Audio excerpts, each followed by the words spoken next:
When Dusty Turner was 20 years old, he was a U.S. Navy SEAL, the youngest man on his team in the entire United States Navy. Getting there meant a year and a half of training built around one rule above all else: loyalty.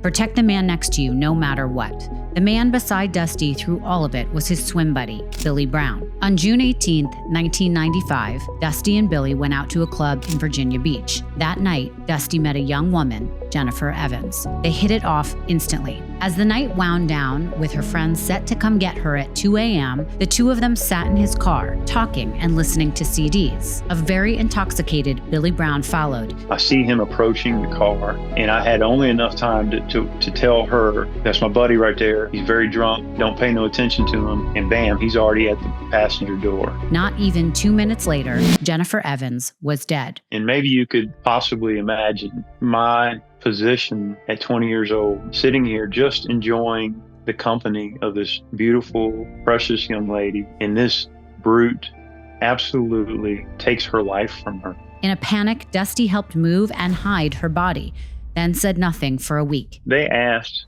if we would be willing to take a polygraph. This is my opportunity to be able to tell someone what had happened without breaking what I understood was the SEAL team code. Billy Brown was convicted of murder, abduction, and attempted rape, sentenced to 72 years. Dustin Turner, who never touched her, was convicted of murder and abduction, sentenced to 82 years with no possibility of parole. Years later, Billy Brown confessed. Did Mr. Turner help you in any way in the murder of Jennifer Evans? No. Did he assist you? No. The judge ruled the confession truthful and credible. In 2008, for the first time in Virginia history, a court declared Dustin Turner actually innocent. His family started popping champagne. He started giving his belongings away in prison, certain he'd be home in just days. Then the state appealed, and it was taken back. He stayed in prison another 18 years. I will not shed another tear, at least till I get out of here. In March of 2026, Dusty Turner walked out on parole, but walking out didn't mean he was free. He's still living under a long list of restrictions. Officially, he's still a convicted murderer. Now he's fighting for exoneration, trying to reclaim a life that was taken from him 30 years ago, before he ever got the chance to live it. On this episode of Misunderstood, Dusty Turner sits down with me for his first long-format interview since his release, because sometimes the stories we think we know are the ones we've understood the least. Dusty, it is so great to finally have you on my show. It is such an honor to meet you in person, and I'm so excited for this conversation. Well, thank you, Rachel, and I'm excited to be here. Thank you. So listen, people that started this episode have heard a whole long opening about what has happened. So I want to rewind and hear it from you. Before we discuss what happened to you, though, I'd love to hear from you about who Jennifer Evans was as you have come to understand her. So Jennifer, I'll say a couple things real quick. First of all, Jennifer's loved ones, I think, prefers that that I speak about her kind of to a minimum. Okay. However, she is very much, obviously, a huge part of this story, my story, and what happened to her is nothing less than, tragic and really catastrophic into her family. So without kind of violating what her loved ones would want from me or not want from me, I would just say that, Jennifer was obviously a very lovely young lady, and she had the world in front of her, and what happened to her was extremely tragic and horrific. And I'm sure that her family just still to this day just misses her incredibly. And it's a very sad situation. Okay, I can completely understand your answer, and I respect that. So can we talk about who you were growing up? Tell me a little bit about where you were born, your childhood, and how you got into wanting to get into the military when you were younger. Yeah, I grew up in the Midwest in Bloomington, Indiana. And I was in a lot of sports growing up, and I had a lot of family members who were in the military. My father and my stepfather were Vietnam veterans. My older brother was in the Navy, and he kind of encouraged me a bit to follow him into the Navy. But I was kind of destined for the military, I believe. I could have went on to scholarships through swimming and went into college, but I just wanted to serve. I wanted to serve the country, and what I understood at the time was the best way to do that was in the military. So initially, I wanted to be a diver. I was into scuba diving when I was young, and I wanted to be a diver with the Navy. And as I got closer and closer to joining, I kind of set my sights on becoming a U.S. Navy SEAL. Wow. And can you explain to people that don't know much about that? I mean, that is one of the hardest groups to become a part of. Can you talk about your path through that, how you got closer and closer to that, what it means to be a Navy SEAL, what it means to be a part of the military? Because I think it's important for people to understand the code of honor, the loyalty, the things that you're taught there. Yeah. Yeah. So, generally speaking, in the military, people are military members are very close with each other. They form bonds that are maybe not comparable to many bonds in the civilian world. Bonds that are familial, in nature. They're closer in some ways than family. Specifically in the path to becoming a Navy SEAL, it's excruciating. It's a lot of not just physical hardship that one must endure and go through, but it's a lot of mental anguish as well, and mental hardship. And I say anguish and hardship. I mean, it tests the human limits to go through some of that training, and specifically for SEAL training. And I was just so you know, I was with what's called BUDS, Basic Underwater Demolition School, or SEAL training, class 196. I graduated, and I went on to Army Airborne School to learn to jump from the airplanes, and then I went on to I was assigned to SEAL Team 4. And throughout this whole training, which was about a year and a half for me, I was paired with an individual, and it was just kind of unfortunately fateful that I was paired with him, only because we were the same height. And in the training, it's drilled in us to, no matter what, to stick by what they call the swim buddy, or your partner. And so I was trapped or bound to this guy pretty seriously for about a year and a half of training. Right. And you're referring to Billy Brown, correct? Right. Yeah, I'm referring to Billy Brown because he's obviously the kind of crucible crux of this story. Yeah. And what had happened. Yeah. Okay, so I want people to understand your relationship with Billy leading up to this fateful night. I know that there was a part where both of you at some point had to, is it called dropping out, or you were put you had to rest because of some physical issues. Can you talk about that time, but also explain to us your relationship with him and how close you were in that bond with him? So as far as there's a period, an ordeal in the midst of the SEAL training called Hell Week. And it's where just everything is thrown at the training. I started off, my class started off with approximately 180 guys. And by the time we got to Hell Week, we were down to only like 40 something. And then coming out of Hell Week, we ended up with maybe 22. Wow. And so so during that time, it's so physically and mentally demanding that many people do suffer injuries. I myself had fractured both my legs, and I had pulmonary edema, with my lungs were filling up full of blood. And so I had some other complications. But so my point is that at the conclusion of Hell Week, after coming out of ICU, I was put in a kind of a holding space. And ironically, Billy Brown was also, for a different reason, but also put in a holding space. So the two of us, later classed up with the same class to end up graduating the SEAL training together.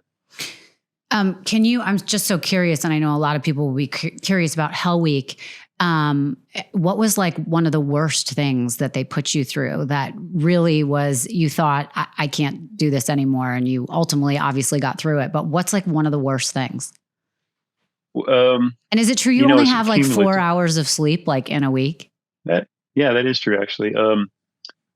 It's very accumulative. So the sleep just adds to the misery, the sleep deprivation. It's during the Hell Week. It's and I hate to emphasize Hell Week too much, because what led up to Hell Week was again we lost in that period over 100 something people because it's so difficult. Wow. Just leading up to Hell Week. And so, but what is the difficult parts are just that you never stop. And it's that you have instructors that have 6-hour shifts, and the next shift that comes on, they are like ready to go, right? They are primed up, caffeinated, and they are ready to just hammer us. And so this was ongoing every 6 hours. At 6 o'clock in the morning, at noon, at 6 o'clock in the afternoon, and then at midnight. And like you said, we're only getting 4 hours of sleep through the whole week. So there really is no sleep. And you kind of learn to sleep while you're walking, or sleep while you're standing, and sleep while you're rowing a boat.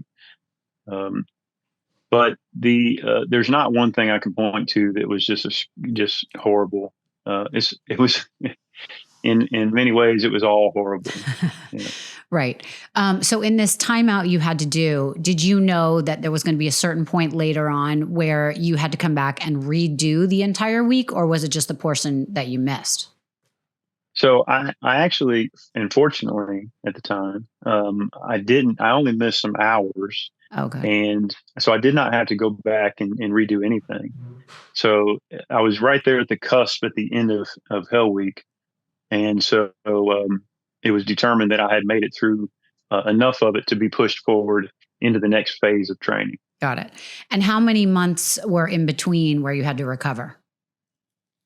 A few. Yeah, it was a few months with the fractured legs and the mess. I also had like cellulitis and staph infection. And I had my body was really a wreck. Right. After that. Right. Yeah. So at this point, as you said before, Billy Brown also was taking a break and recuperating. And I understand that this was a point where you still were very close with him, right? That's correct. Yeah. And because we were both. Good. Yeah, like you said, we were both in this holding space of waiting and to recuperate. And so not only have we gone through the first period of training together and went through Hell Week together, now just ironically, we're in this situation, and we're both set aside waiting and healing before classing up with the next class. And from what I understand, this is a period where like not a lot is going on. So you're able to go out and drink, you're able to party. Can you explain about that time and what you and Billy would do together? So it wasn't so much that not a lot was going on, but it wasn't intensive training at the time, right? So since we were in that period of recuperation, yeah, I don't remember it being a whole lot of difference, like just going out and partying and drinking. But of course, as young men and guys in the military, that was the normal kind of part of the culture of drinking or going out to the bars or clubs. So we certainly would have done that, but it doesn't. I don't recall it being anything maybe abnormal at the time. Right. I have heard people talk about Billy Brown and what kind of a person he was, and how almost they felt like he was someone who went out a lot and did a lot of things extracurricularly, but was also able to show up when he needed to show up. So it was almost like this guy was living two separate lives. Can you describe what he was like or how he represented himself in those days? Because, the rumor is he was more of a bad boy and a little bit more trouble than anyone else. Yeah, I think you're right. Not only was he doing those things in the moment and during training, and that is those things being, he was progressively becoming really an alcoholic. I don't know. I can't speak for him before he came to the SEAL training, although I do not now know about some of his past, including some criminal elements of his past that I certainly wasn't aware of. And that included violence and even violence against women and aggression against women. Still to this day, I really don't know how he was able to get in the military, in the Navy, and then especially to get into the special forces with that kind of a background. Right. But what I did witness with him was I saw a lot of the drinking, a lot of steroid use while, especially down in California going through training, but it extended later on as he got to the SEAL team out on the East Coast, SEAL Team 4. So, but as you mentioned, when he was sober, I have to say, he was kind of just a normal guy. He was able to operate. He was part of this special forces that, it's not just anybody that gets into that. So he had to pass a certain amount pass the muster, so to speak, of having the what it took and what it takes to be an operator in the Navy SEAL teams. So would you have said that you were very close with him, that you felt like he was one of your best friends at the time? Yeah, it's yes. As far as close, I don't know that it would be difficult for two people to be much closer, but it was in a capacity that is very peculiar, special to the unit that we were in. Yeah. This brotherhood. I've told people that the way that I operated with him is different than even with my own brothers, right? So I have three brothers, and the closeness and this bond that was forged and really indoctrinated because, part of the training, military training in general, but SEAL training specifically, is a real serious and heavy indoctrination. And at 19 years old, for myself, coming into the military, at 19, going through this training, that had a profound impact upon me and upon my psyche and what I understood to be the right things and the ethical things. And so the bond that was created and forged and indoctrinated between myself and Billy Brown was very significant and strong. Right, right. So I want to go back to the night of June 18th, 1995. As we're getting into that evening, I just want to ask you, where were you now in terms of what you were going to be doing? Where were you going to be going? And what did you think your future was that afternoon? Not in terms of the night, but like you had passed. You are now going to be a Navy SEAL, right? Like, tell me what the goal was and what you were now approved to do. Okay. So on that moment, yeah. Right? Yeah. So at the time, again, I was the youngest SEAL team member in the whole United States Navy. I had just turned 20 when I arrived at SEAL Team 4. I probably didn't have a long reaching or long-sighted goals beyond some months or maybe a year or so at the time, being a young man. What I envisioned for my future at the time was that I was going to do a couple deployments with the platoon and the team that I was with. I was going to continue and go into a anti-terrorist unit, a specialized anti-terrorist unit. That was my plan, to qualify for that. And I didn't have much plans beyond that. I was living in the moment, enjoying my position, my work. So I wasn't looking 5 years down the road, Got it. but all I foresaw was staying with the SEAL team for the foreseeable future. Got it. And so you're in Virginia Beach. And is this where you were living and where you were working now, or were you going somewhere else a couple months later? Like, bring me to the point that we understand why you're in Virginia Beach at this moment. Okay. So I was stationed at SEAL Team 4 and Echo Platoon of Virginia Beach, or Little Creek, Virginia Beach. And I was also going through and completing, or at the end of what was called SEAL Tactical Training. It's some advanced training that a lot of the new guys had to go through. And it was just specialized training dealing with land warfare, weapons, and demolitions, and advanced diving. So I had just returned from Puerto Rico, and where I was doing some advanced diving and diving techniques down there. I was just a few weeks away from my first deployment, and I was going down to Panama, in Central South America, which is the area of operations for the team I was with. So I was also at the time going back and forth from Virginia Beach to a place called Fort A.P. Hill, Northern Virginia. It's where we're doing a lot of this specialized training up there. Okay. So you and Billy decide to go out that night. Can you take me back to that night and tell me how it is that you came to meet Jennifer? Yeah, it was really just a normal night. Myself, he, and others would often, as we have a weekend off or a few nights, we would often go to a dance club or to a bar, wherever. And so this particular club, I had been to at least 2 or 3 times previously. And so this night was a really typical, normal night. The only thing maybe out of the ordinary, wasn't really out of the ordinary, but Billy Brown was already quite drunk by the time we arrived at the club.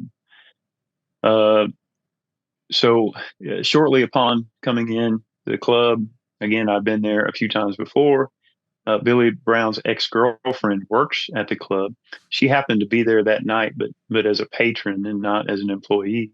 So she was hanging out, and I had a good rapport with her, spoke with her a little bit.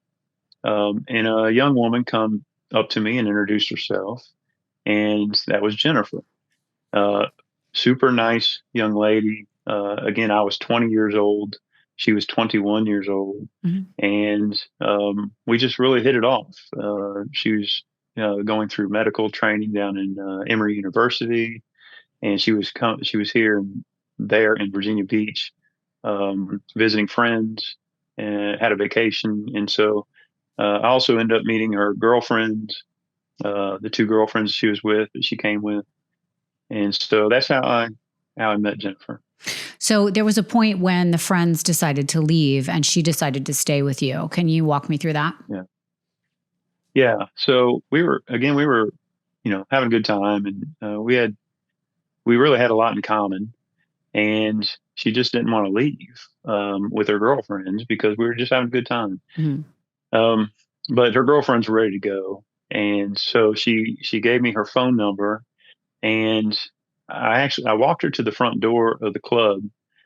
Her girlfriends had already walked on and was at the car in the parking lot, and she said, "Well, can I at least get a hug?" And I said, "Well, of course." And I actually felt like kind of a jackass because I was thinking, okay, she's leaving, so I'm just gonna, walk her to the door and then walk back in the club. Then I thought, at least I got to walk her to the car. So I gave her a hug, but I walked her to the car and I opened the door, and she got in the back seat with her girlfriends, and we continued talking. They rolled down the window, and we continued talking there.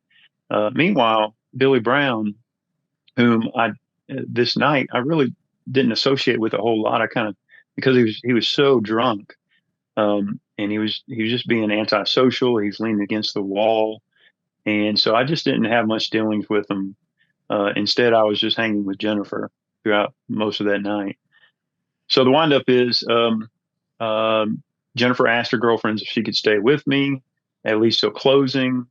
We worked, it sounded like it would work. I offered to take her home, but not knowing the area so well myself, we all figured that wasn't a good idea. So instead, Jennifer. This was before the days that you have like Waze or Google Maps on your phone, right? So you needed to know where you were going. There was no phones. Oh, there was no phones back then. That's right. Okay. There was pay phones on the side of the road that you might be able to find. Oh gosh. Right. Yeah. So these are definitely, it's a different culture, right? Back then. Yeah. The communications, I think back to it, and here I am now, with all this technology. Yeah. And I think back to those days in the 90s in which there was such a gap of communication between people. Yeah. Yeah. So, and this is an example, because there was probably a phone behind the bar in the club, mm-hmm. and there was probably a phone somewhere down the road in a payphone you would need quarters for. But otherwise, right. So we were existing off of figuring out things and places, and today you just put it in GPS, no big deal. Right. But anyway, so but the whole point is that everybody agreed, and Jennifer jumps out the car with me. We walk hand in hand. We go back to the club, and I'm happy, she's happy. Her girlfriends are going to get some coffee, and they're going to return at 2:00 in the morning to pick her back up. Everything's great. We go back in the club, and Jennifer and I, both of us not being from the area, we both felt like it'd be a really cool thing to do, is to go down to the beach, kick our shoes off, go walk in the sand, and enjoy the surf. But the only problem was I had to figure out what to do with Billy Brown, right? Because he was there with me. I brought him there as my vehicle. So at some point I went to Billy Brown's ex-girlfriend, who was there, and I asked her, and I knew before even asking her that she was not going to like this idea, but I asked if she would mind taking him back to the base. And at first she was like, no. So, because, I know that, again, she was an ex-girlfriend, and I know that she didn't have great feelings towards him, I think. Right. So, but I practically begged her, and in hindsight, I probably shouldn't have done that, but I begged her if she would take him home, and she agreed finally.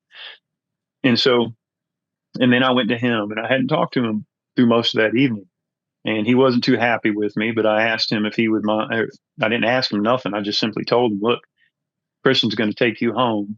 I'm leaving. And he wasn't happy, but right. That's what it was. And so I didn't expect to see him for the remainder of the night. But by the time time I finally got Kristen to agree to take him home, and I told him, it was already getting so late in the evening that there was no way that Jennifer and I could get down to the beach, walk on the beach, and make it back up to where her girlfriend's going to pick her up in the parking lot. Yeah. So instead, we went out. There was a band playing in the bar in the club, so it was really loud. So we decided to go out in the lobby, and we sat in the lobby, and where it was quieter, and we just talked and hung out and enjoyed each other's company. Wow. And so, you like this girl, obviously. For people listening, It's like you were doing what you can so you could spend some time with this girl you just met. Nothing wrong with that. At what point and at what time did you decide, let's leave the club? Well, it was within a few minutes before 2:00, because her girlfriends would come to pick her up at 2:00. So within maybe at the most 15 minutes before 2:00, maybe 10. Here's something else that would date me, I guess. We were going to go out to the car and listen to CDs, and I had this CD player that I could plug into my cassette tape player right into the car. and I had a little pack that had about 20 or 40 CDs, and which I thought was super cool at the time, and it was new, and so I really thought it was I don't know, maybe that it would impress her. We could go sit in the car, we could listen to music. And in fact, I even remember probably what we were listening to uh, was some Lenny Kravitz in the '90s, and so anyway, we went out there probably 10 minutes to 15 minutes before 2 o'clock to sit in the car, listen to music, and wait for her girlfriends. Totally normal night. Totally normal. Everything was fine. So you were not planning on going anywhere. You just wanted some alone time with her in the car until the friends got there. Oh yeah, and we did. Yeah, that's absolutely right. Initially, we wanted to go to the beach. We just didn't have the time to do that. Yeah. Can you? And I'm only asking this so people that are listening are like, "How is this relevant?" Can you explain the type of car you had? 2-door, 4-door. What kind of car was it? Yeah, it was a really small, compact. I guess you would say it's a Geostorm 1992, maybe. Little silver 2-door hatchback vehicle. Yeah. Tiny car. So at what point does the night change plans?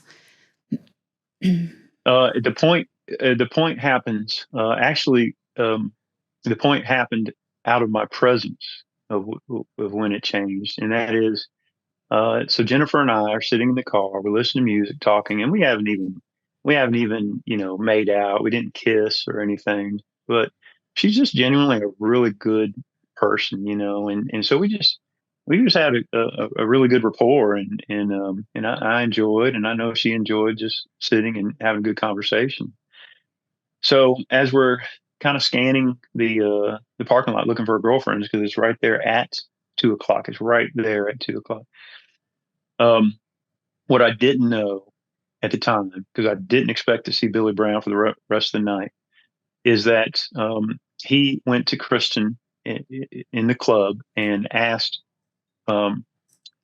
said something kind of crude to her, according to her, about not having sex for the last 10 weeks or something. I don't know exactly, but she didn't take too kindly to whatever it was he said to her, and she's like, "Well, all I'm doing is taking you home, and that's it." And so that pissed him off, and he's like, "Well, then take me home. I'm ready to go." And she says, "Well, I only found this out much, much later, according to Kristen herself." Mm-hmm.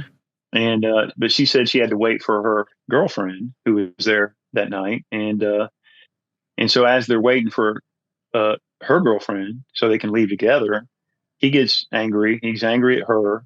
They have this little argument. He storms out the door. She was concerned because of how drunk he was and his demeanor, that she kind of followed him out the door, the same front door of the club. And she followed him out and to watch him. And he walked out the door and into the parking lot. She assumed that when her and her girlfriend would leave a few minutes later, that he was likely going to be passed out in the parking lot somewhere. And so her and her girlfriend actually drove through the parking lot looking for him because they assumed he would be out there passed out somewhere. But instead, Jennifer and I, as we're waiting for her girlfriends, as he is walking the parking lot, I see him approaching the car, and I had only enough time to tell her when I saw him. I'm like, "Oh my God." I said, "Listen, that's my buddy right there. He's very drunk. Don't pay no attention to him." And bam, he's already at the passenger door, and he opens it. So that's where it changes. So he opens it. Does she get out and he gets in the back seat? And then how does it work that he gets into the car with you guys? He opens the passenger door and really a bit aggressively pushed her seat forward, and steps in behind into the back seat of the car. Again, he and I are the same height. We're about 6'3".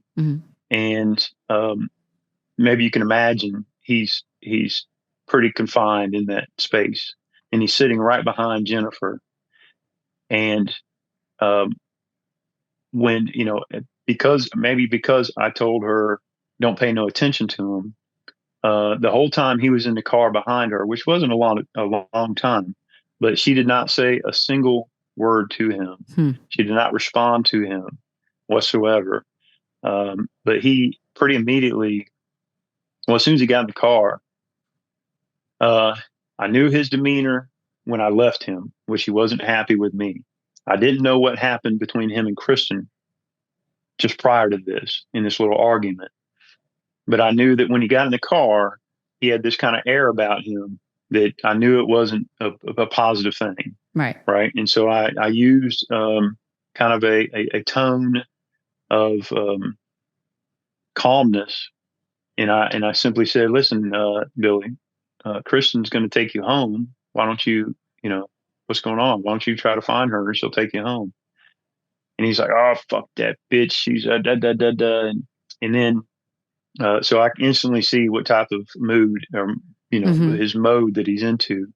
And then he turns his attention to Jennifer and he makes some very crass comments to her. And I asked him again, trying to be calm. I've seen him in very violent times. I've seen him get aggressive even towards women in the past.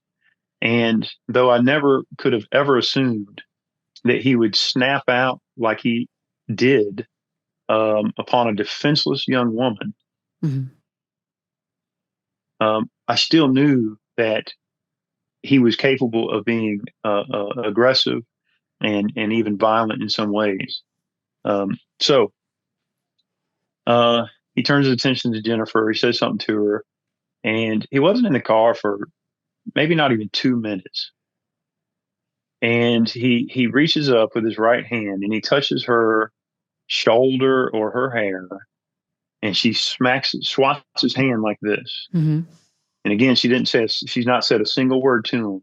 And when she did this, and for me, for him to actually to touch her or to touch her hair, which is crossing the line. I mean, he was already crossing the line, just what he was saying out of his mouth. And she was extremely uncomfortable. I was uncomfortable. She was extremely uncomfortable, and I could tell. And so, it was at the same point in which he needed to get out of his car. But when she swatted his hand, he snaps and he puts a very aggressive maneuver around in a spontaneous kind of attack that was he put his 220 pounds 6'3" frame into this attack on this defenseless young lady and absolutely took her life in a matter of an instant. But when it shakes the vehicle, it's an explosive act. I immediately jumped upon his arms. I'm screaming at him to please. I didn't say please. I just said, let her go. And I'm screaming at her, let her go. And it took me some seconds. I literally I had to pry with my fingertips under his fingertips to pry his arms off of this defenseless young lady. And he finally sat back. And Jennifer did not want at a single time, was not able to move in a defensive manner. She never put her arms up. She never grabbed at his arms. She was out that quickly. Wow. At what point did you know that Jennifer was dead? When I got his arms off of her and she slumped to the side, when I say the side, she slumped towards the passenger side door with her head twisted. It's so traumatic. The whole thing is so traumatic, and maybe you could possibly imagine, at least somewhat, my position at 20 years old, sitting here just enjoying the company of this beautiful, precious young lady moments before, and this brute absolutely just takes her life from her. And so within a matter of seconds afterwards, I'm realizing Jennifer is dead. And he's screaming at me. He was screaming while he still had his arms around her, but he's still screaming at me, just drive, just fucking drive. And again, this is the guy that I've been put through this indoctrinating training for a year and a half. And now I'm at this juncture where this young lady is deceased, sitting right next to me. This guy I've been trained to protect is behind her, screaming at me to just drive. He's, a few years older than me. He also knows the area better than me because he was there for a little longer. So anyway, and this is the point too, where I think a lot of people have a hard time understanding what my actions at that point. Why would I? What could I have done at that point, and what should have I had done, and then also what did I do? Right. So what I did do was realizing Jennifer was dead, not knowing what else to do. I took off driving, and I think because of that specifically, that has led a lot of people to not understand maybe me or my position or why I would do that or what alternative maybe I should have done. Quick break here, folks, because I have to tell you, this conversation doesn't end when the episode does. Some of my favorite moments never make the public podcast. They happen after we stop recording, behind the scenes, or in conversations that are just a little too personal for the regular show. That's exactly what you'll find on Patreon. Depending on your membership, you'll get exclusive bonus episodes, my weekly Palm Beach Life series, behind the scenes content, monthly mystery box giveaways, and even the opportunity to book a one-on-one video call with me about whatever is on your mind. If you've ever wished you could be part of the conversation instead of just listening to it, this is your chance. Join us at patreon.com/misunderstood with Rachel Uchitel. Right. And it's interesting because I don't know, and correct me if I'm wrong, if you were even thinking about that loyalty and the protection of somebody who you had been trained to, be in this brotherhood with, as much as it is the sheer panic of everything that's going on, the age that you are, not knowing what else to do. But are there other people walking around the parking lot at the time? Is it dead black around you? And also her friends were late. I mean, what time was it now at this point? Yeah. So I can't say if this was 1 minute, 2 minutes before 2 o'clock, 1 or 2 minutes after 2 o'clock. Right. It's right there. I mean, it's, if it was exactly 2 o'clock, I wouldn't be surprised, or a couple minutes before or after. So I'm not going to say they were late. I'm not going to say that because that would suggest, any kind of wrong. That's.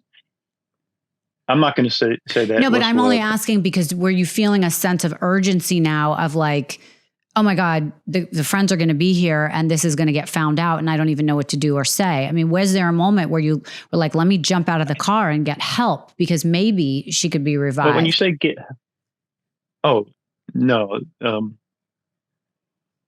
I assume that he snapped her neck because she passed away so quickly. Right. And so there was never an assumption of somehow reviving. Got it. So it was a matter of what to do. You knew now. This was a final thing, and it was like, what are we doing next? Is where you're at in your head. Okay. Right. Yeah. Yeah. Absolutely. Yeah. And to answer your question, were there people in the parking lot? I mean, it was a pretty large parking lot, and I had seen people walking around previous, to coming out there. I'd seen some people around here and there. So I have to assume there was some people somewhere in that parking lot. No one's ever come forward and said they, witnessed anything. So I got to assume that just no one was around. And this is something that happened so quickly, and it was violent, but it was so quick to occur that therefore, I guess it doesn't surprise me that no one around would have witnessed it if there was people around. But yeah. Yeah. So you start to drive.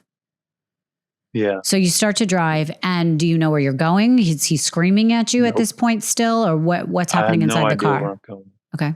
Rachel, I have no idea where I'm going. I don't even know where I'm at, really. I've been to that club a couple times before. I've been in the area for matters of days, not even weeks. I was stationed there, but I didn't. And when I say there, I was stationed in Virginia Beach, officially for a few months. But those months, I spent the time in Puerto Rico, and I spent the time up in Northern Virginia. I did not know what I was doing or where I was going. And so when I come out of the parking lot, literally, uh, Billy was saying, "Turn left here and turn right there," Mm-hmm. and I was just listening to him, and in such a state of trauma that I didn't even know. I didn't know what I was doing. I didn't know where I was going. I didn't even know what to do. I really was in a bad way. And are I'm in you an talking? unfamiliar area. And are you screaming back at him about how could you do this, No, or you're just quiet? no, no. I'm not screaming. Absolutely not. I'm just. I don't. I'm. I recall gripping the wheel and just kind of focusing on the road and just driving. You know. So at some point, you guys decide to conceal the body. At some point, yeah, I wouldn't frame it like that necessarily. But yeah, no, I guess you're right. I just kept driving and driving. Actually, what happened was, at some point shortly after, he is so drunk, he leans back in the back of the seat, in the back seat, and he's quiet, and I realize he's passed out. Hmm. So now I'm driving down a road relatively unfamiliar. I have this, you know, this horrible situation where this beautiful young lady is deceased sitting next to me. The man who just killed her and took her life has just sat back and is now passed out behind her. Mm-hmm. And I'm driving and I'm sober, and I don't even know where the hell I'm going. So I drove and I drove, and then I seen it was like super dark and it was wooded, and I pulled off to the right and I pulled off to another right. I have no idea where I'm at, but and at some point therein, he wakes up, and we're literally on some road that's just heavily wooded and dark. Mm-hmm. And we get out. I get out the door. He follows me out the driver's side door. Open up the passenger side, and we carry Jennifer's lifeless body some yards into the woods and lay her down. And I mean, how does one prepare for witnessing and being in the presence of this, Right. in this evil, in this horrid, horrific incident? Mm-hmm. I'm not a criminal. I've never had malicious acts against people, especially against women. I've I've never been in trouble before, and then I'm just thrust into this situation, and I'm reacting that in a manner that is consistent with the way I was indoctrinated in the SEAL training. So you guys leave her body. Do you cover it up? I mean, I hate to be asking these questions, but I just want to understand the frame of mind of what you guys were doing. I mean, were you trying to hide it, or were you just trying to get rid of her being in the car? Yeah. Well, I don't know the answer to that question exactly, but we did gather up just right around that was just some loose leaves, and I mean it's pitch dark. It's literally pitch dark in there, but like some just loose leaves or twigs that were just right around the area, and just kind of put upon her body. So and then left. At this point, do drive back to your house? What's the remainder of the evening? So he went to get into the passenger side door, and he jumped right back up because the seat was wet from when Jennifer voided herself there in the seat. And he got back into the back seat, and I drove back to the base. And it's by this time it's obviously late into the night or early in the morning, I guess I would say. And we returned to the base. Do you guys room together? I don't know how that works. No. Okay, you lived separately. No. I think obviously the big obvious question is, why didn't you go to the police? Why didn't you tell someone? So I think that that's a dynamic question, or maybe there's a dynamic answer. I knew in the moment that what he just did was so catastrophic. Mm-hmm. Obviously, the what he did, the impact of what he did would reverberate, first of all, for her loved ones and her community. And I couldn't even wrap my mind around that at the time. Right. But what I could kind of understand was, if this gets out about what he just done, it is going to have such a tremendous impact upon the SEAL teams, upon my life, obviously his life, mm-hmm. but it's something so. At the time, again, I was 20 years old, and I'm feeling the weight of all of this on my shoulders, and having to carry this, and trying to figure out what is the right thing to do, and what is and when I say the right thing to do, it's in the context of what I understood at the time, which included what I knew was the ethics of the SEAL teams. Mm-hmm. And so almost first and foremost, that's what I was considering. What is the right thing to do? I know I have to protect this guy because it's just part of what I'm supposed to do. Mm-hmm. But I also know I have to protect the SEAL teams. I tried to protect this defenseless young lady. I tried, and I failed. He attacked her so viciously. I wasn't able to protect her. And I still live with that, because all my life I felt like, that's the person that I am is a protector. And I've always, I don't know, I've always, with all the my mother and women in my family, I've always wanted to kind of be that as a protector. And so failing in the moment to protect her, still, that's one of the hardest things I live with today, but anyway,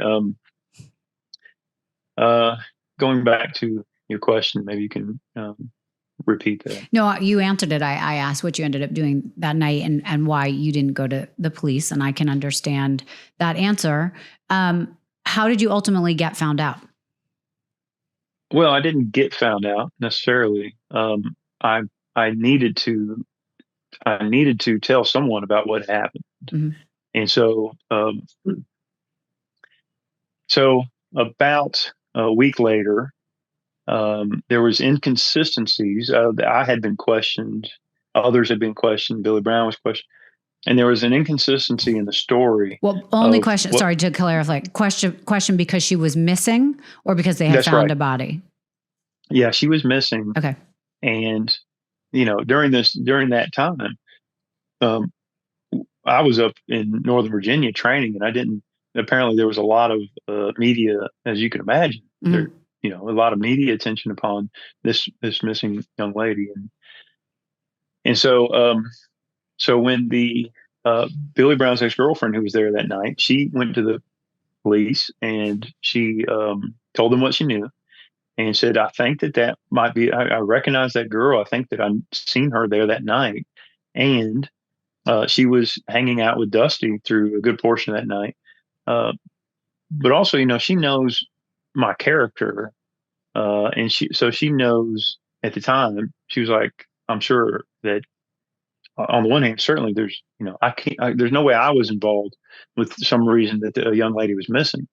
But she was also in the back of her mind thinking about the state of what Billy Brown was at the time that night when she left him or he left her. And so she simply reported what she knew to the police, and there was some conflict in the story between what we had told them, basically saying that, yeah, I met a young lady that night and I left her at the front door of the club or whatever it was. Mm-hmm. And so anyway, the windup is they asked if we would be willing to take a polygraph. And at the time, I thought, and maybe you can wrap your mind around this, I thought, this is my opportunity to be able to tell someone what had happened without breaking what I understood was the SEAL team code of snitching or telling on my SEAL team partner for what he had done to the civil authorities. Mm-hmm. So in my mind, I thought I can go in and take this polygraph. I'll still lie where I'm obligated to lie. But if it shows where I lied and shows the truth of what happened, then that can relieve me of this burden that I'm wearing and I'm under over this last week. And so that's exactly what I did. I took the polygraph. Billy Brown refused to take it because, well, you can understand why. But I take the polygraph, and sure enough, the pertinent questions in which I lied on, it showed exactly that I lied. And so they knew from my polygraph results basically what had happened that night. So when they came to question me on it, I still didn't divulge anything further, but I asked to speak with my warrant officer who was out in the lobby. He came into the interview room, just he and I said, sir, there are things that I know that the police are asking me about. I haven't told them, but I don't know what to do. And he said, well, tell me exactly what had happened. And that was the first time I was able to tell somebody very specifically everything that had happened. Got it.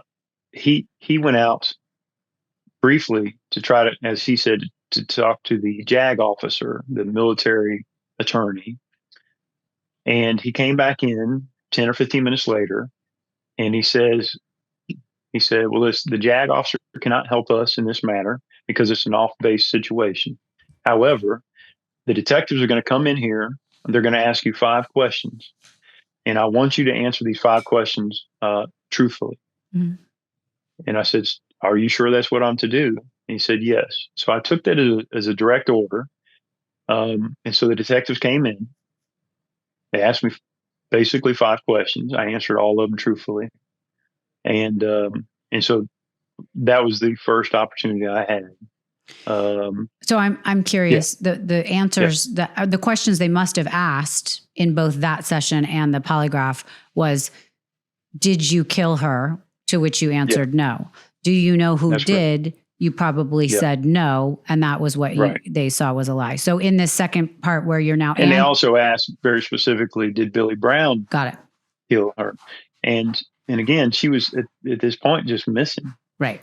But they did ask those questions. Got it. And so they knew, and they came in and they were like, look, it's obvious.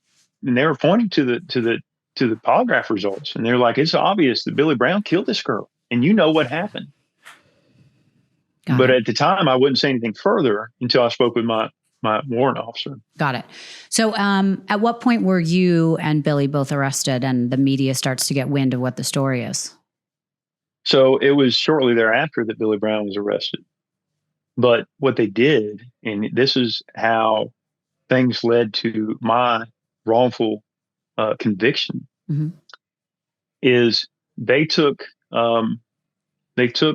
not only what I told them as I was ordered to tell them the truth of what happened. So they took that along with a hand-drawn sketch, a map that I made in which I was attempting to help the detectives locate her body. They took that map they went straight in there to where Billy Brown was at, where he refused to take his polygraph. And they said, and they put him under arrest. And they said, your buddy just rolled on you. He told us everything. Right. You're probably getting the death penalty. You're going down. And he was so incensed that, as he says today, that I would break the seal code. He was so incredibly incensed about that he created a story, a narrative on the spot, which put me into the crime. Because he felt like, as he now says, he felt like that because I broke the seal code, I should have to go down with him for what he had done. Right. So ultimately, somewhere in there, the media gets a hold of a narrative that is not true, which I want you to clarify. There was something about sexual assault in there, right? I mean, how did they get this idea that she was sexually assaulted or there was a sexual crime committed? So first of all, Billy Brown was charged and convicted of attempted rape.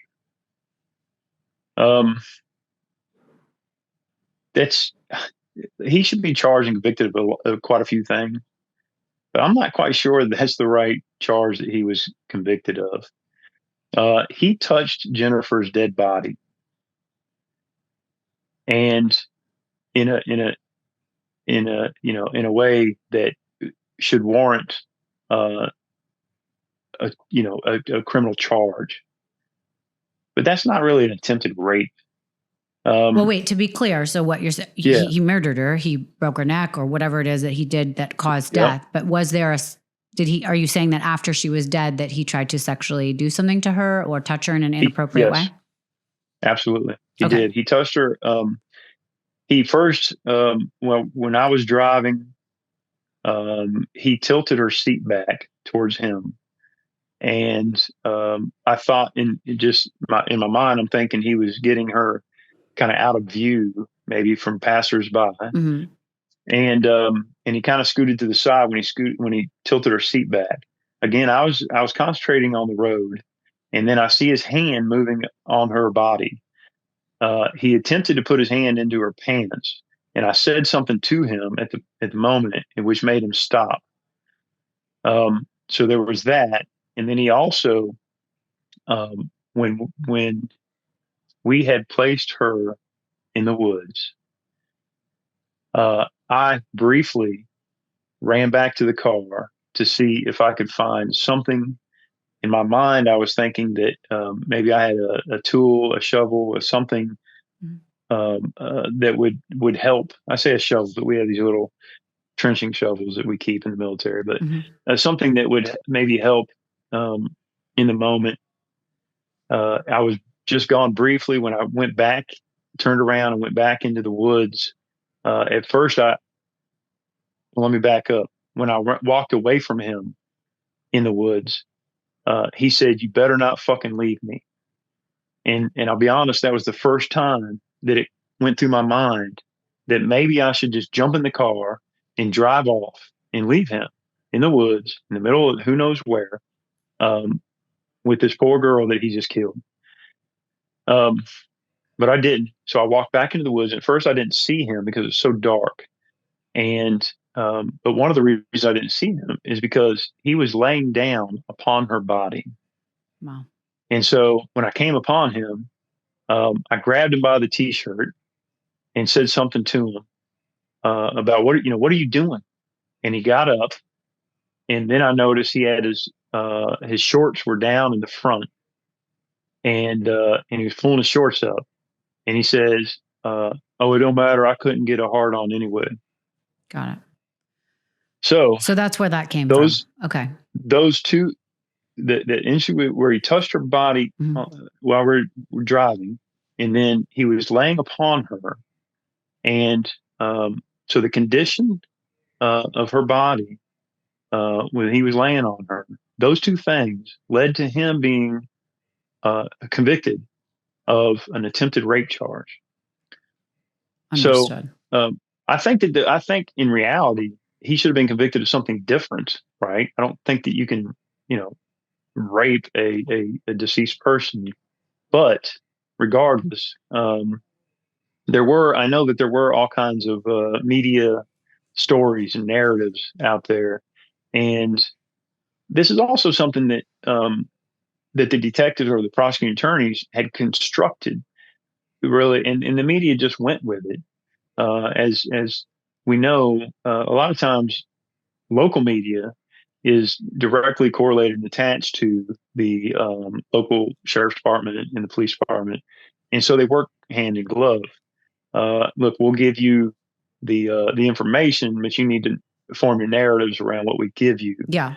There's kind of a give and take, quid pro quo with a lot of entities, and I can't say that this still goes on today, but I do know it went on back in the '90s.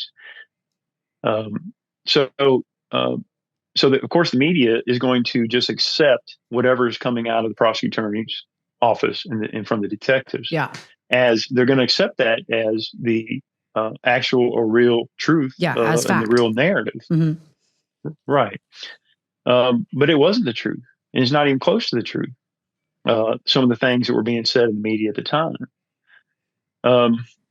So what I just told you is what happened that night, and it's tragic and it's horrible. But what was put into the media is really something a lot different. Mm-hmm. A lot different. And so, but part of that too is based off of when Billy Brown wanted to take me down with him Mm-hmm. for telling the authorities what had happened. If what he believed is that I broke the seal code by doing that, Mm-hmm. that I deserved to go down with him. Mm-hmm. And so, so he was arrested. And because he told this narrative, the next day, they came and arrested me. Even though, so that's what, I mean, I get it. Now he's telling his version of the story, and then it's your word against his against yours. But they did have that polygraph where they saw you were telling, that it showed that you were being truthful and saying, I didn't kill her. But at this point, are they believing his, first of all, to recap, what was his version and what was he telling them that you did or you did together? So he actually told them a couple different stories. The first one he told, he wanted me to go down with him. So he concocted a story that put us both into the mix and said that, and I don't remember exactly how he put it, but it was that we were both complicit, that, and really this is the origin of any of the sexual narrative. Mm-hmm. Because he knew, and as he later, he confessed. He confessed to his family. He confessed to his attorney, and he's confessed, publicly, and he testified and so forth. Mm-hmm. And his confession has been ruled to be truthful and credible. So and so now we can kind of look into his mind at the time. Mm-hmm. He just is open about it today, and he'll explain why he did these things back then. And one of the things he says is, he created a narrative just on the spot. So, when you are lying about something and you're creating something in the moment, it's never going to be, it can't be accurate. It's not going to fit all of the evidence and so forth. But he gave a very sensationalized narrative, which he knew that the detectives would likely kind of grasp onto. Mm-hmm. And so he says, something to the effect that, we together had taken Jennifer, and we were, he held her, or I held her, and the other had killed her, mm-hmm. and something like that. And that it included that we desired some kind of a sexual encounter. Got it. And so, and then he changed that story later, but it's from that this narrative took root about some kind of a sexual motive, and that the both of us had some kind of deviant plan towards Jennifer. And it's just not true. Right. It's just, he just created out of thin air. Right. So, Yeah. And what becomes interesting about this is you guys are tried separately, right? He's tried first. Yeah. And all of this stuff comes out, and the media, I believe cameras were not allowed in, correct? To his? So they were, it's interesting because the cameras were not allowed into his trial But because yours. he was charged with the sex offense. Got it. They were allowed into my trial. Right. Because I was charged not with a sex offense. I was charged with a murder and abduction. Right. So I think why I bring that up and why it's important in my mind is here he gets tried first, and the media is covering this in such a way that they're not in the court, but they're hearing all these details after the fact outside. And it is a big deal, right? I'm assuming in this area. It is the story that everyone's talking about. Your trial is next, and now cameras are allowed in. And there's a narrative that's been created. And because he was convicted, and wasn't he convicted of 70 something years? Yeah, 72 years. 72 years. So he was convicted of, what were the things? I don't want to make it up. So, well, the three things: the murder, the abduction, and the attempted rape. Got it. So now you're up. And were you confident in your lawyers? Were your lawyers like, we should take a plea? Like, where are we? So, like I said, I had never had any kind of dealings with the judicial system previously. Yeah. I didn't know anything about lawyers. In fact, the night after Billy Brown was arrested, some of my superior officers had suggested that I should consider getting an attorney. And that blew my mind to think that I would need an attorney. That's how naive I was at the time. Right. So as far as being confident in the attorneys, I didn't have anything to compare it to. Mm-hmm. I only had, these are the only attorneys I ever knew at the time. And were you out on bail? I was confident. Or were you I'm sorry? Were you out on bail, or you were in prison while this was all happening? No, when they arrested me, and it was the day after he was arrested, and after he told that narrative. From that day forward, I was incarcerated until March of this year. That's 31 years I was incarcerated. And so, no, I was not given bail. And as far as confident in the attorneys, I was only confident in the truth and that the truth would prevail. And that's the only thing I was confident in. Obviously, I was naive to think that. But I was, charged with two crimes I did not commit. I did not murder Jennifer. I did not abduct Jennifer. But they created the narrative that helped them push this idea to the jury to get them to believe it. And since they didn't have the physical evidence to prove guilt, they only could rely on circumstantial evidence. And so with circumstantial evidence, they would take all these little things and just simply twist them and make them look bad and make them look malicious. Right. I mean, such ridiculous little things that were not negative or malicious. Did you take the stand? Absolutely. Yeah. And do you think that was something that hurt you? Yeah, probably. I mean, in hindsight, at a young age, and these very seasoned veteran prosecuting attorneys, Commonwealth's attorney, who come in with all this legal knowledge and the ability to kind of twist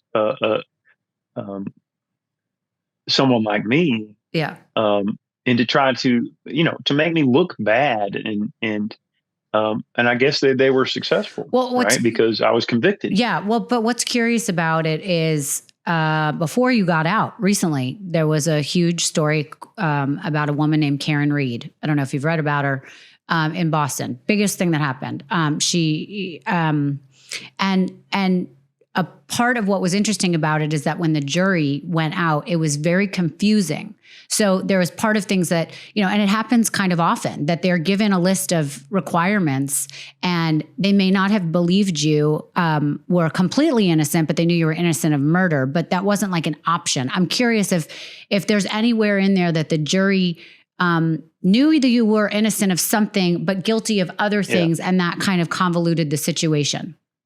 It's ironic you said that, because absolutely, and I've had jury members since then who have kind of come out and requested at least a few years ago, requested my immediate release from prison, that they didn't realize certain things. And one of them, the actual jury foreman, had said that they felt like, he said, I believe I speak for the jury when I say that Dusty should be let out of prison, that we didn't know certain things, and that we never believed that he committed a murder, and that we were stuck on certain instructions from the jury. I mean, it was confusing, apparently. Yeah.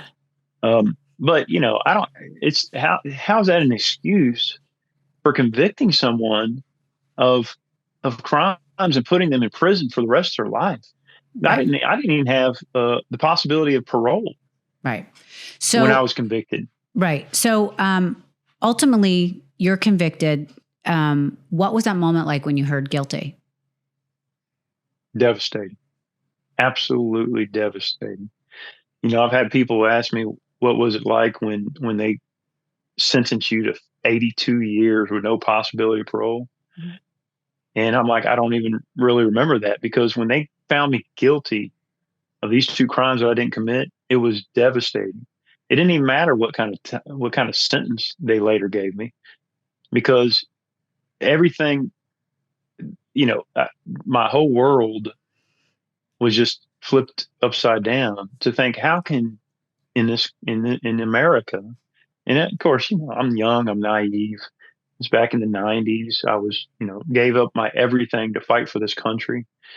I couldn't have fathomed that that people would ever be found guilty of something they didn't do, right, in the courts in America. But I just didn't know. Today, I know people. I know like a lot of people who were wrongfully convicted.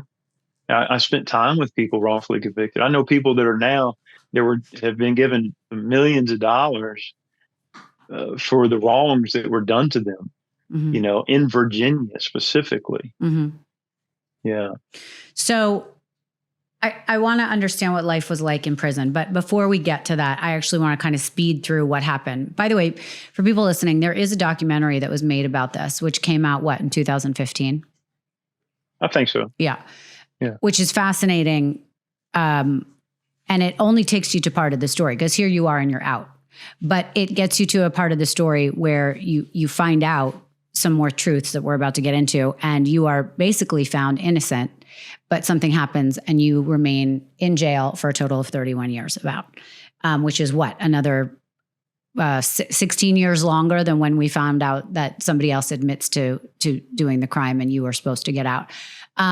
So I want to say to people listening, you should watch this documentary. Another documentary is being made, but this documentary is so emotional. I'm getting emotional thinking about it. I watched it on an airplane a week ago. It was hard to watch. It was hard to watch what you've been through, even knowing that you're home now, watching your family, watching them talk about you and how hard that must have been for your mother, for your siblings, for your father, I think you had a stepfather, right? At the time. And to hear that some of them have, that your stepfather, I think, has passed away, didn't get to see your freedom. It's really heartbreaking. And so I want people to watch that documentary is what I was trying to get to there.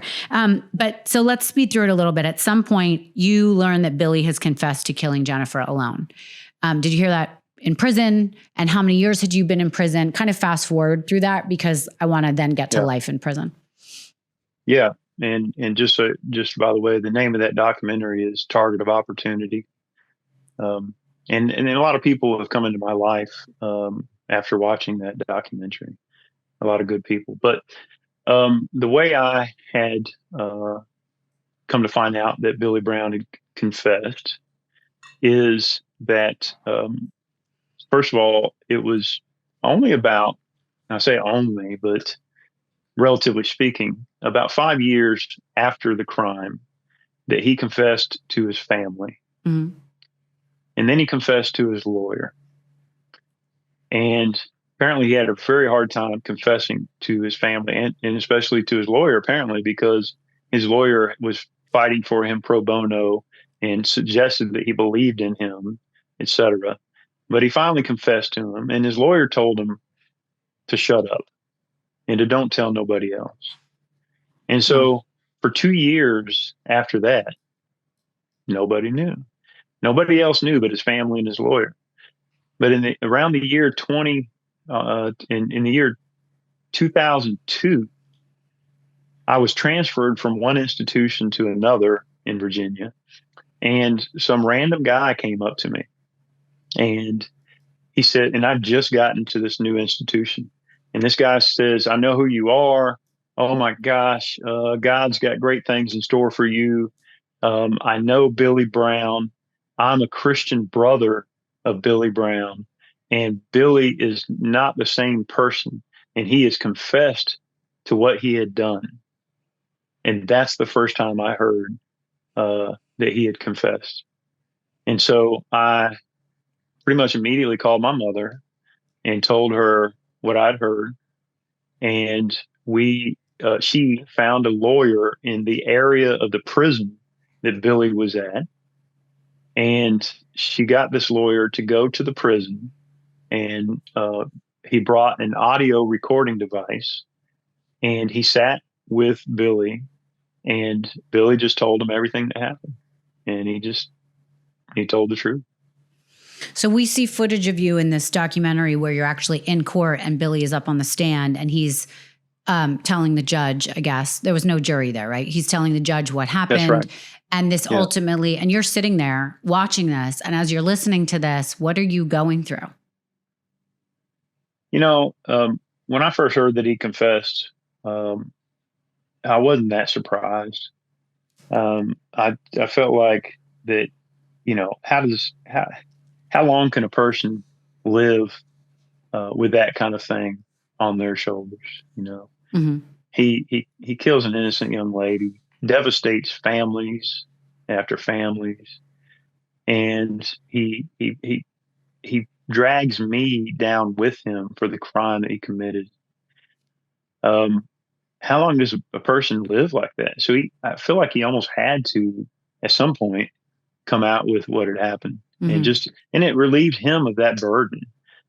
He says he did it only because he's like a very staunch Christian, apparently, and he on the stand he said he's only doing that to get right with God, and when they asked him, well, should Dusty be released then? And he says, that's none of my business. Basically, all I'm doing is getting right with God. And so what's the point? So this led to us filing what was called the writ of actual innocence. It was a newly created writ in Virginia. Mm-hmm. In 2008, I was the first person in the state of Virginia to be ruled actually innocent by the Virginia Court of Appeals. And they ruled me actually innocent of the two crimes I was convicted of. Mm-hmm. But they did convict me of a misdemeanor crime of accessory after the fact of a felony. Okay. Which I am guilty of, right? No doubt. I'm guilty of that. At the time, in the 90s, that would have been a misdemeanor crime, punishable by up to 12 months in jail. Okay, that's what I was going to ask. Yeah. So when a judge found Billy's confession credible, did you believe now you were finally going home? Oh, absolutely. My family was popping champagne. Everybody, my supporters, everybody knew that I was coming home. That's 2008. And the judge of the same court where I was convicted ruled his confession to be truthful. Mm-hmm. And so, and then the Court of Appeals just from that ruling, that was the big ruling. They needed to know if his confession was real, if it was credible. And the judge went through this whole ordeal and the testimony and all this. And it's the same court where I was convicted. And he said, yes, actually, this man is telling the truth. He's credible in what he's saying. And that Dusty had no role in the murder or in the restraining of the victim. And that Billy Brown acted independently in the murder. So, of course, that's it, right? And so my family was popping champagne. By the time the court rules that I'm actually innocent, I'm giving my stuff away in prison. I'm going home within a matter of hours or days. And then that was 2008. And all that just got pulled out from under me. And I stayed in prison. From that point, I continued to stay in prison until 2026. So, I mean, it's so hard. But by the way, did the judge say, now I determine that you should be let out of prison. You've done your time served, hits the gavel, and we assume it's over, right? Then just explain what happens. This goes to a court of appeals, or what happened? The court of appeals is actually the one that ruled me actually innocent. Okay. So, yeah. So, and it was the first time, like I said, it's the first time that the Court of Appeals have made such a ruling in the state of Virginia. They've certainly dismissed people's convictions in the past, but it's a whole nother step to say someone's actually innocent. So what happened is that the Attorney General at the time appealed that decision. Why? And he had the right to appeal it. He appealed that decision. The appeal went on up through the courts, and they basically just overturned my release on what amounts to a single word, a technicality. And they created a new theory in order to circumvent Billy Brown's credible confession, a new theory. And under the standard at the time, they were able to do it. And I sat in prison for another, what was that? Almost 18 more years after that. Right. At that time, when you think you're going home and then this gets appealed, is this a matter of weeks, months, years that you're like, okay, well, wait, this is going to be okay. I still might have a chance of getting out. Like, how long was that period until you heard, nope, you're staying in prison? Yeah. So the final ruling was 2011 by the Supreme Court of Virginia, in which they, also struck me down. But in 2008, so it dragged on. It definitely dragged on. And did your lawyer finally call you and give you this news, or how did you hear that news? It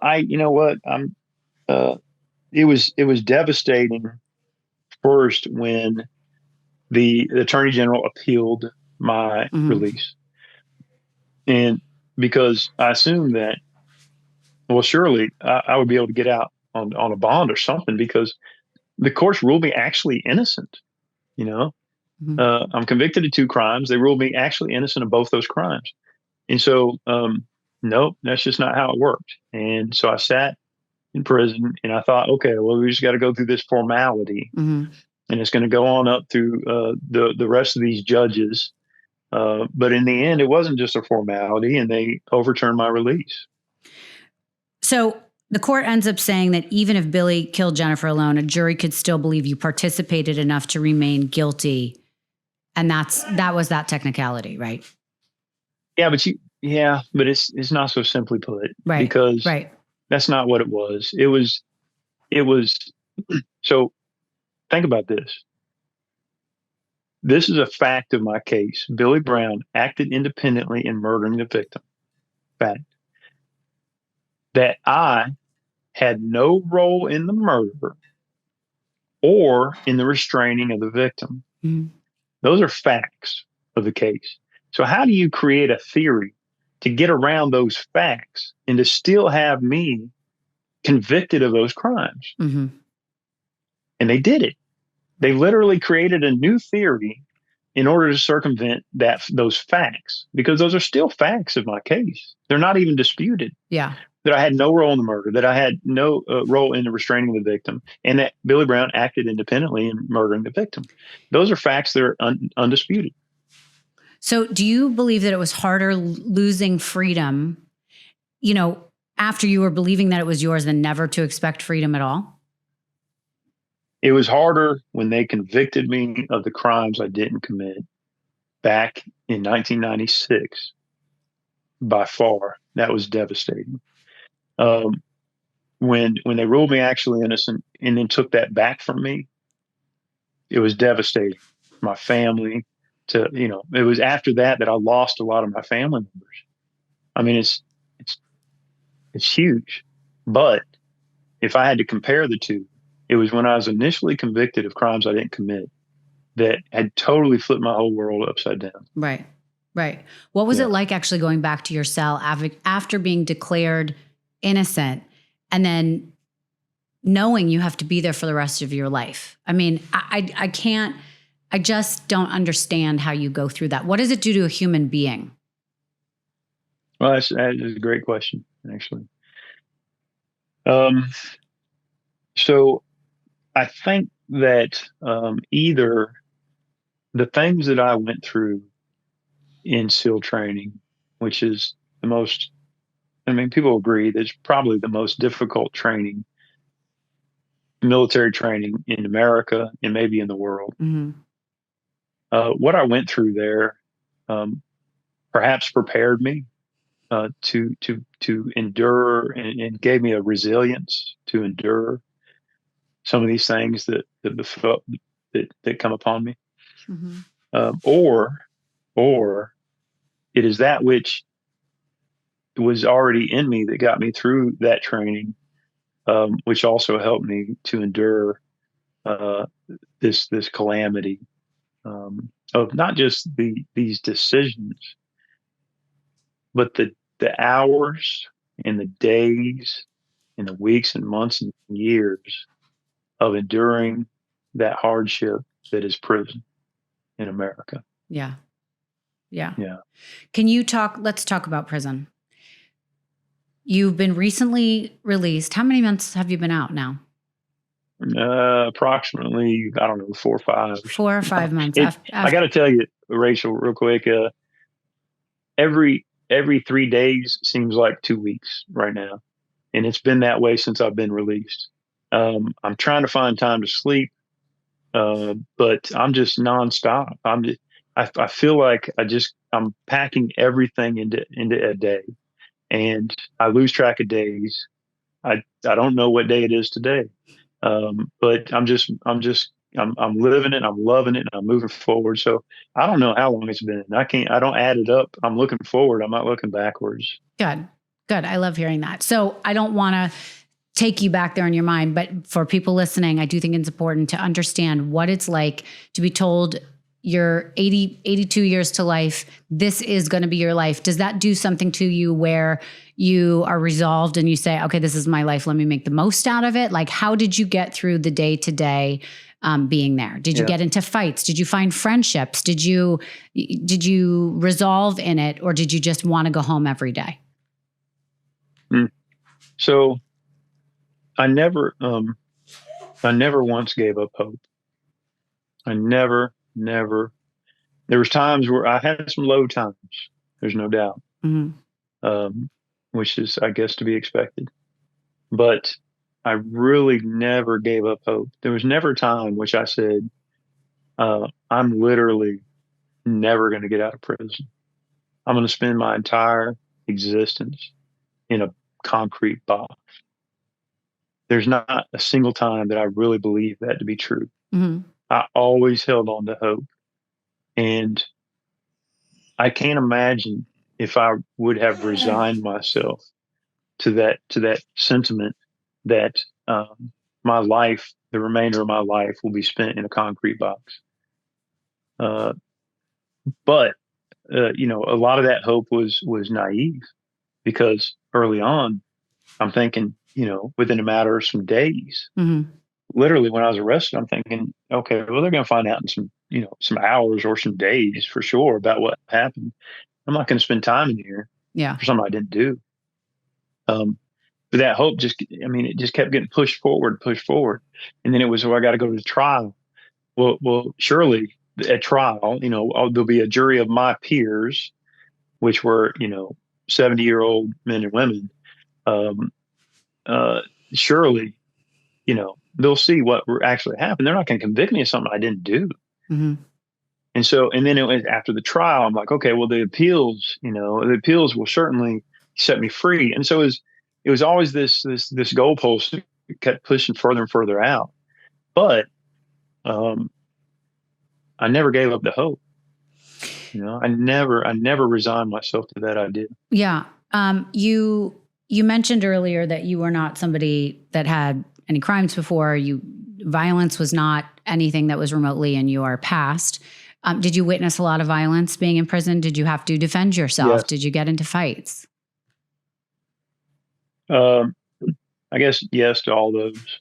But I was never a malicious person. I never went out and sought to be violent. Mm-hmm. I did have to defend myself sometimes, but largely, I'll say this myself. I did witness a lot of violence.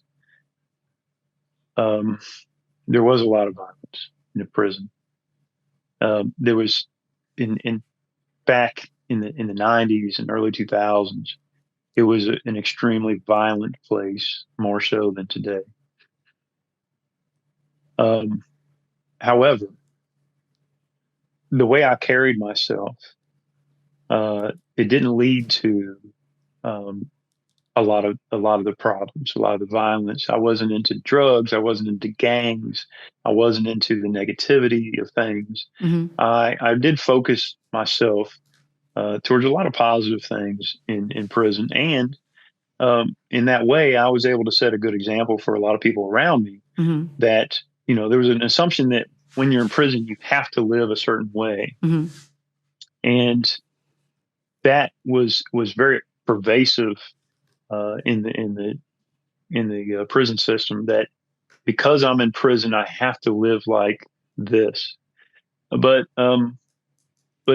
that's not the case, and I think that I helped show people around me that that wasn't the case. You're not, even though we're in a concrete box, you're not confined to the box of your mentality or Right. the way you act and the way you carry yourself, and that you don't have to do some of these things. And there's a better way, even when you get out, because 93% of the people in prison are coming back out, and they're going to be our neighbors and so forth. So I put myself on a path of not only for self-improvement, where I can improve myself in the various ways of physically and intellectually and spiritually, but also because of my unique position, I also found myself being kind of a mentor or example to people. And I'm glad I was and kind of proud that I was able to help a lot of people out in that way. Yeah. You've spent more time in prison than out of prison in your life. That's right. Yeah. So I'm assuming you make relationships there, that you have people that you become very close with. I mean, or is it just not like that? No, it is like that. It is like that. However, I will say that they being the prison administration, mm-hmm. moved me from prison to prison to prison quite a bit during that time. Literally like 13 times, I think. Mm-hmm. So I did stay at the longest. I was at one institution for like 7 years. Mm-hmm. But we're also confined in a small space with other humans, right? So you can't help but to form bonds or relationships with people. Sure. And what I found is that what you find in prison is similar to what you find outside of prison. And that is, there's good people and there's bad people. And I say that just generalizing, bad people or good people. But there are people who are really decent people. Maybe not a lot in that environment. But there are, and I did forge some bonds with guys that are lasting, and friendships and people that I've known, that I knew years ago, and they've been out of prison for many, many years, and they're doing really well. So you've been able to connect with those people. I do. Okay. I do. And Are there people you still contact that are still incarcerated, or did you? No, there's not. Yeah, there's not nobody in right now that I've been in contact with. There's some that I would. I don't even know if I'm allowed through my conditions that I'm under, but there are a few decent guys who are still in prison that I would contact. There's one that I had a small amount of contact with because he's a veteran and because he very well might be wrongfully convicted, and that's something that we can talk about. But this is a passion that I have and a road that I'm going down. Yeah, no, I definitely want to come back to that. Before that, what did prison take from you that you, no matter how much money, no matter how much time, it cannot be returned? That's a great question, and no one's ever asked me that before, Rachel. It can, what prison, and I'm not even gonna say prison, but what was taken from me during my time in prison is the bond that I never was able to have with family, the going through the ordeals that are normal with loved ones. I had quite a few family members pass away. Mm-hmm. How do you cope, or how do you deal with that grief when you're sitting in a concrete box and you have so little communications with people? It's distorted. The grief process is distorted. My grandmother passed away in 2020. My father passed away in 2020. How do I process that? My families, who are attending funerals and being together.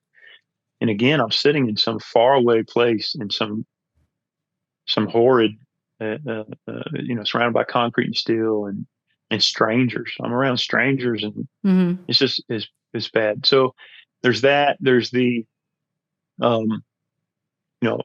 my 20s, my 30s, my 40s, gone. I spent these all in that environment. I didn't get to experience these things. I didn't get to experience the evolution of society for 30 years, the evolution of technology. I didn't get to experience the loves and the relationships. I so badly want to be a father, so badly. And I wanted to, I wanted to start a family. And this is something they took from me for all these years. So, and there's more, but these are some of the more significant things. The experiences that I've never had. You can think about going through those decades, those very specific decades of your life, the 20s and your 30s and 40s. Those are, for everybody, those are very significant. Yeah. And all of that I spent in this warp zone of prison. Right. Well, and it's, there's so much to be said for missing parts of your life and experiences that shape you as a person. Right. I mean, I'm 51. So there's terrible things that I learned in my 20s that I didn't want to go through, that you have to go through that make you the person you are, for resilience, for knowing what to do and what not to do. And so I'm curious, now that you're out, do you find yourself sort of stuck as this 20-year-old kid in a lot of ways? Absolutely. Yeah. Oh, absolutely. Yeah. I'm totally, I'm like almost like a teenager in a lot of ways. Yeah. And I don't even know how a man of my age is even supposed to act. And I don't even try to find out. I'm just being me, and I might seem juvenile in who knows how many ways. But so be it. I don't even care. I'm me. I'm enjoying my freedom. I'm enjoying life. The little things that people probably take for granted, I don't take them for granted. I love every bit of it. And so, am I stuck in some warp of 1995, 20 years old? Probably so. I probably am in a lot of ways. Yeah. So, all right, I want to be clear about the point where you finally find out you're getting out and you get out. This release did not happen because of what happened back in 2008. It happened more because you got in front of the parole board eventually, right? And you were denied what, 3 times? Yeah, a few, more than once. I think it was 3 times. Yeah. And finally, you get in front of a parole board. Which, by the way, how did that happen? Because I thought it was 82 years before you could be up for parole, right? Yeah. Yep. That's exactly right. I was never parole eligible. Right. My sentence was not with the possibility of parole. Mm-hmm. So it's kind of a nuanced law change that the Virginia General Assembly did. They just created a new law that allowed for certain people with certain circumstances to become parole eligible. I happened to fall into that. There was only maybe 300 people that were incarcerated. Mm-hmm. And so I became parole eligible. And it wasn't until I had some parole board members that actually looked into my case mm-hmm. and looked into my situation that once they did that, that's how I was able to make parole. Got it. Yeah. And quickly, just tell me what kind of jobs you had in prison. I mean, I heard you trained dogs as one of them. That's right. Yeah, I did. Actually, I trained dogs at 2 or 3 different institutions for some years. It was very satisfying, fulfilling job for me to be able to take abandoned and rescued dogs and to be able to train them in basic canine citizenship mm-hmm. and to have them adopted into their forever homes. That was something that gave me some meaning, I guess, and some fulfillment in life to be able to do that. And I wanted to be a very good dog trainer so that I could help get these dogs adopted. Right. And so I was directly responsible for, I don't know, a dozen or a couple dozen dogs, but indirectly closer to 100 dogs I helped. Did the dogs get to live in your cell, or how did that work? Yeah, through a portion of that. Yeah, actually, I would get a dog for 3 months, mm-hmm. and the dog would live with me in my cell, and we would become real close. And I would train them in just the basic commands mm-hmm. and socialize them. And all these dogs came from different scenarios. They were all abandoned and rescued. But some of them, may have came from home. Some of them were like almost feral creatures. Right. They were found in the woods. So a great diversity of dog breeds and situations. And so I loved working with, and I still love the dogs. In fact, the dog, I don't know if you can tell, but last night, the neighbor's dog, who gets so excited when he sees me, and I hadn't seen him for about a week.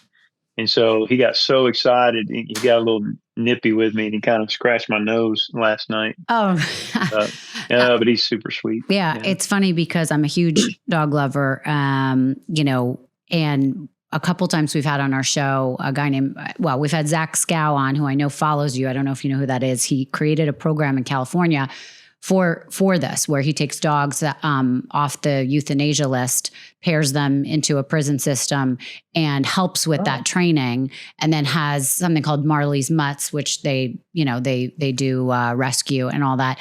And he actually introduced me to a guy who I had on the show. I'm actually going to send you the episode. It's a guy who was sentenced. He was 16 years old when he went to prison, sentenced, I believe, to life. Got out after 20 years because of some certain things that had happened. He didn't actually commit the murder. It was someone else. He was there, something somewhat similar. And for most of his life, he was from the Philippines. He actually didn't like dogs, didn't grow up liking dogs. And he applied to be part of that program just for something to do. And somehow he said he got it and didn't actually want it, didn't really want to be around the dogs, learned to train the dogs. It totally saved him mentally. And he tells great stories about how he's this little guy, he's paired with a huge guy covered in tattoos, and they were paired with a dog who was 20 pounds, and they loved this dog. And he ended up being able to give the dog to his family. And he says, my mother feeds this dog rice with chopsticks, and it has the best life. And it's such a great story. And now he's out, by the way. He's out. So he paints animals. So people pay him he got out during COVID, and people give him money to do portraits of the animals. And then also he trains dogs that have behavioral problems. Yeah. And every Tuesday he goes back to the same prison that he was supposed to live in forever and trains in that program with the inmates that are still there. It's such a great story. I'm going to send you that episode. That is a great story. But I appreciate you sharing that with me. Yeah. And I don't know why every city, state doesn't have that, because we have such an animal problem, and it would be so great for those animals to not give up on them, And it's great. Because it's almost symbolic of the humans that, they've come from these different scenarios, and they've found themselves, for whatever reason, in the environment, locked up, just like the dogs have, they're abandoned and then rescued. And there's a lot of parallels between the two, groups, I guess you'd say. For sure. Animals that have been misunderstood, that don't, that have been left behind, that's been forgotten, and similar to the men and women in these prison systems. So I love that kind of story. I know that I want to hear a story from you about what else you did in there, because I heard a story about the fact that you were able to grow somewhat of an apple tree, or you were able to grow things there. Is that an important story enough that you would share it with us a little bit? So, I'll tell you. So I got into a horticulture class. I went from the horticulture into an advanced horticulture class. I initially thought I knew something about horticulture because I grew up, my family always had a sizable garden, vegetable garden. But I realized soon after getting into the class that I really didn't know a whole lot about horticulture, but I learned and I learned and I learned, and every single day I made it a point to learn something more.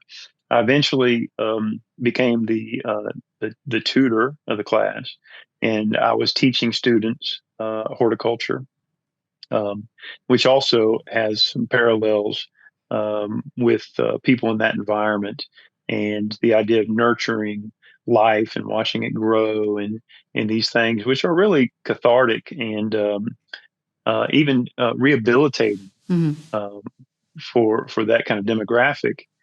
And I was able to witness that too. And not only when I taught students, incarcerated students, of course I would teach them the basics of growing, germinating and growing plants. But what came with that is a sense of connection and community and culture and all these things, which really can help people rehabilitate. And also in that space, and I was doing this for some years, and I was able to even grow a lot of. I created a whole organic space, and growing and sustainable and organic growing methods, and I created a therapeutic horticulture program for veterans. And that program was actually adopted all the way out in California, in prison in California. So that was another very fulfilling thing. But you spoke about the growing an apple tree. I actually grew a few trees, but that specific story is both. It's not really a good story because I was put into a supermax prison. Mm-hmm. And fortunately, I wasn't there very long. I was wrongfully put there. I ended up only being there. I was there for 21 days. Mm-hmm. And fortunately, the director of corrections got involved, and he had an independent investigation done. determine why in the world I was sent to a supermax prison. And I was quickly taken out of that. But during that time where I was isolated in the supermax prison, I didn't have any. I didn't have a spoon, no eating utensils. I was eating with my hands, and I had nothing. I'm in an isolation cell with almost nothing. I ended up, I got an apple one day, and I germinated the seeds, and I used a piece of a corn cob, and I broke it up, and I made some medium to grow it in, and I was actually growing an apple tree in the little windowsill, which is an opaque window. But when the guards came in to on their periodic shakedowns of the cell, they see my apple tree growing in the window, and they were absolutely astonished. And they were astonished that I'm growing an apple tree in a supermax prison. Right. And so, but they were cool about it. I mean, they were really cool. They were kind about it. Okay. I wish. Oh yeah, they were like, I wish other people could just do things like this instead of concentrating on negative things and getting into trouble and so forth. But anyway, that's where that story came from. Okay, got it. Let's talk about the moment you found out that the parole board was it how did you find out that you were finally getting released? I mean, what was that moment? There must have been a moment where you were like, oh my God, wait a minute. Is this happening? Yeah, perhaps. The biggest thing is, it was when the parole board members, that I knew there was a point where the parole board members were looking at my case specifically. Mm-hmm. And that's not an easy thing to do. That sounds crazy, right? You would think that would be, that they were going to look into every case, but they looked into my case specifically. There's 5 parole board members, and I met with 4 of them. That's something that never happens in Virginia. They never meet with the potential parolee unless they've already granted parole. That's the only time. They never meet with them. But I met with 4 of them, and the questions they were asking me, I knew that they were going to find out, my specific circumstances. And even specifically, one of the members was a 40-plus year prosecuting attorney. And he was asking very detailed questions about my case that I've been wanting somebody to ask me for years. Mm-hmm. And he knew, and he was really looking into my case. And so, in fact, this parole board member later, when they granted me parole and did it on a public hearing, he did something unprecedented. He had the courage to say in this public hearing, and of course, again, this guy was a 40-year prosecuting attorney. He knows his stuff. But anyway, he stated publicly, and this is unprecedented, that, not only that they're granting parole, but that I shouldn't be in prison to begin with. And that he had gone through my case with a fine-tooth comb, and that I shouldn't be there.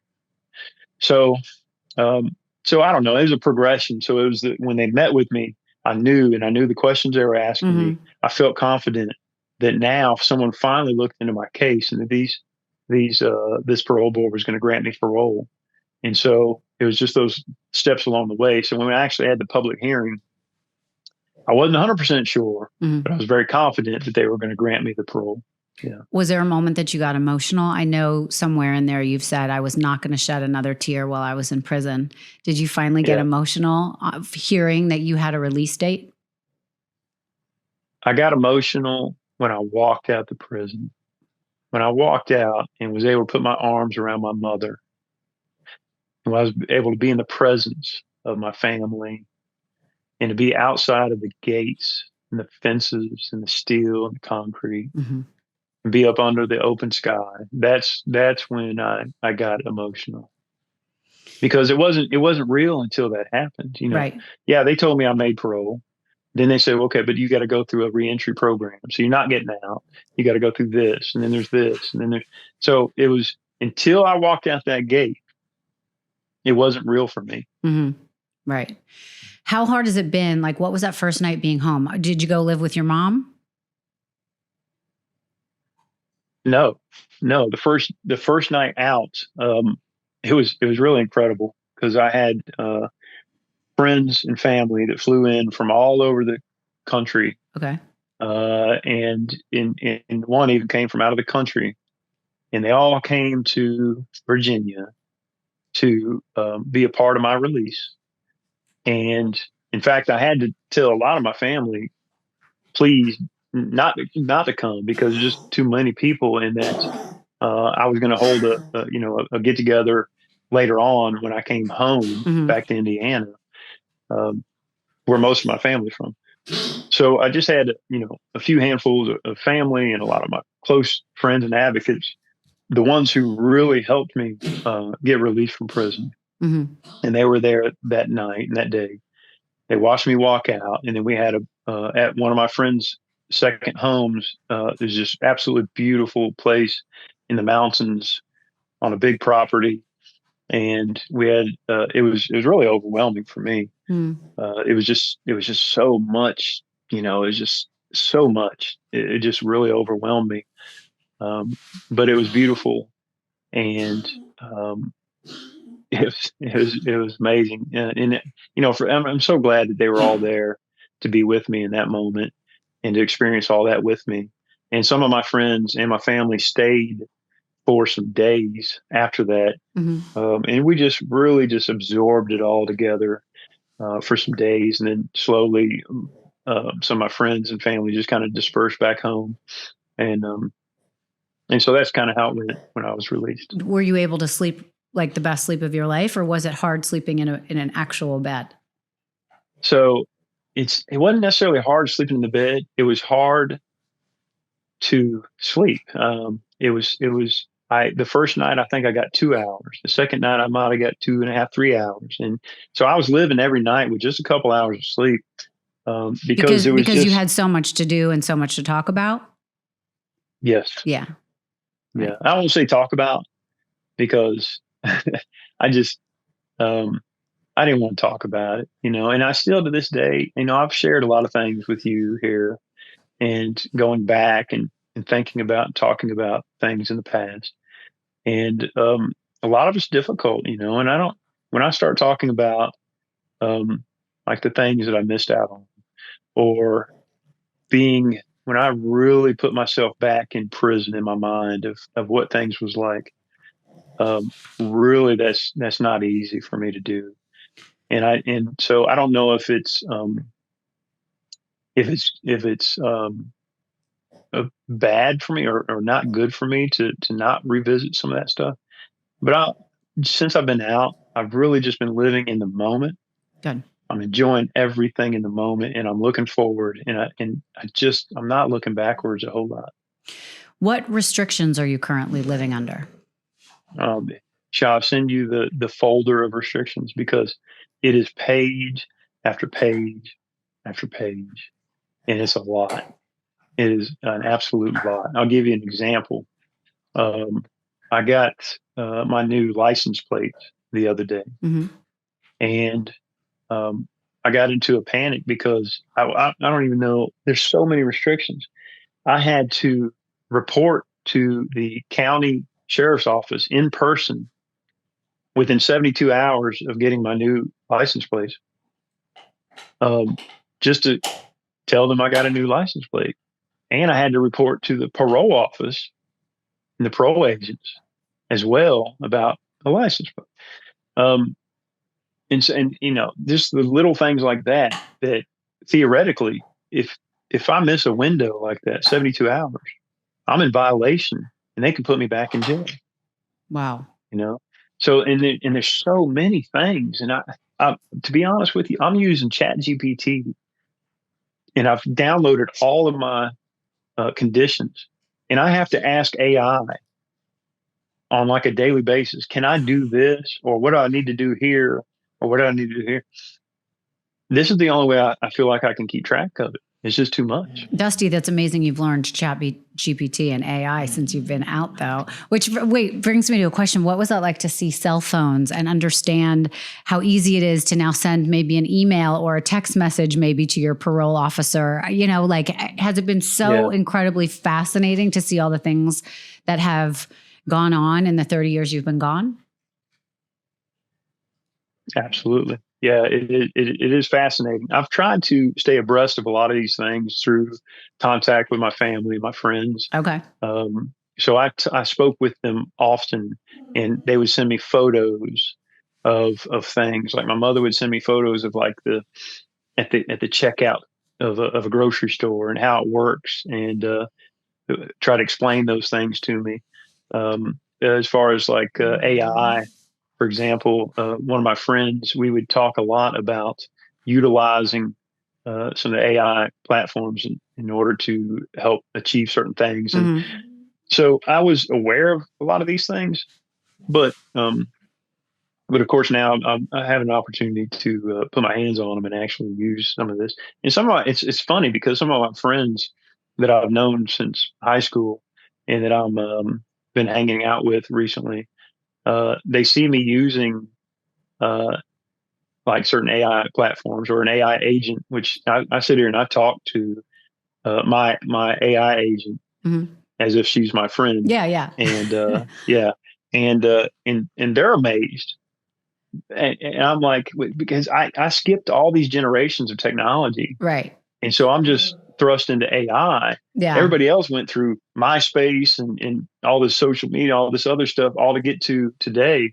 But I skipped over all that. I don't know any of that stuff. Right. But it's funny. You and I think, are the same age. And I was just on a trip with some people. My husband played football in college. It was back with his college friends, and they were all married to their college sweethearts. He's the only one that got divorced and then got remarried. And I was listening to some of them talk about, some of the women talk about trying to keep up and understand Snapchat and Chat GPT, and they didn't get it. And they were like, well, we don't need to get it. We're old enough that we don't care, and it's not something we need to do. So in some ways, you're coming in fresh, and you're probably on top of it a lot more than some people our age, because they're just like, it's too much for me, you know?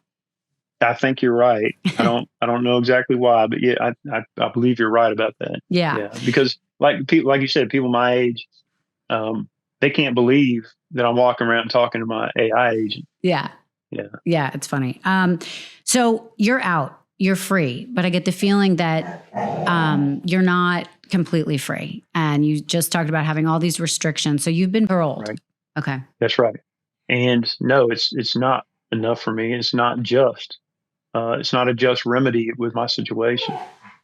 I'm merely paroled. I'm living on the outside. I'm under all these conditions, but I'm still convicted of 2 crimes I didn't commit. Mm-hmm. So that leads us to my number one goal right now is an exoneration. I need to be and deserve to be fully exonerated of the 2 crimes that I was convicted of, that people now know. When I say people, I'm talking about authorities. The authorities in Virginia, where I was convicted of these crimes, they know that I did not commit either one of those crimes. And so I do need to be exonerated. That happens through either the governor granting a type of a pardon, or I have to go back into the courts and under another writ of actual innocence. So in the moment, I do not have or I should say what I believe that I need is a very strong legal team, like a law firm, that can help me achieve what is just, and that is a full exoneration. Got it. And, I feel like that, a law firm should want to do that and should be clamoring to do that, to take up my case, because, I mean, the man who committed the crimes I was convicted of, he confessed years ago, and it's a credible confession. Yeah. It's all out there. All the evidence is out there. And I do have people, some legal minds that are in my team, and they're great people, and they help me, and they've been helping me every day, and they've helped me get released. But that's not enough for what it takes Right. to become exonerated. Is it exoneration enough, or will you seek justice and go after some people, sue some people that you feel wronged by? I'm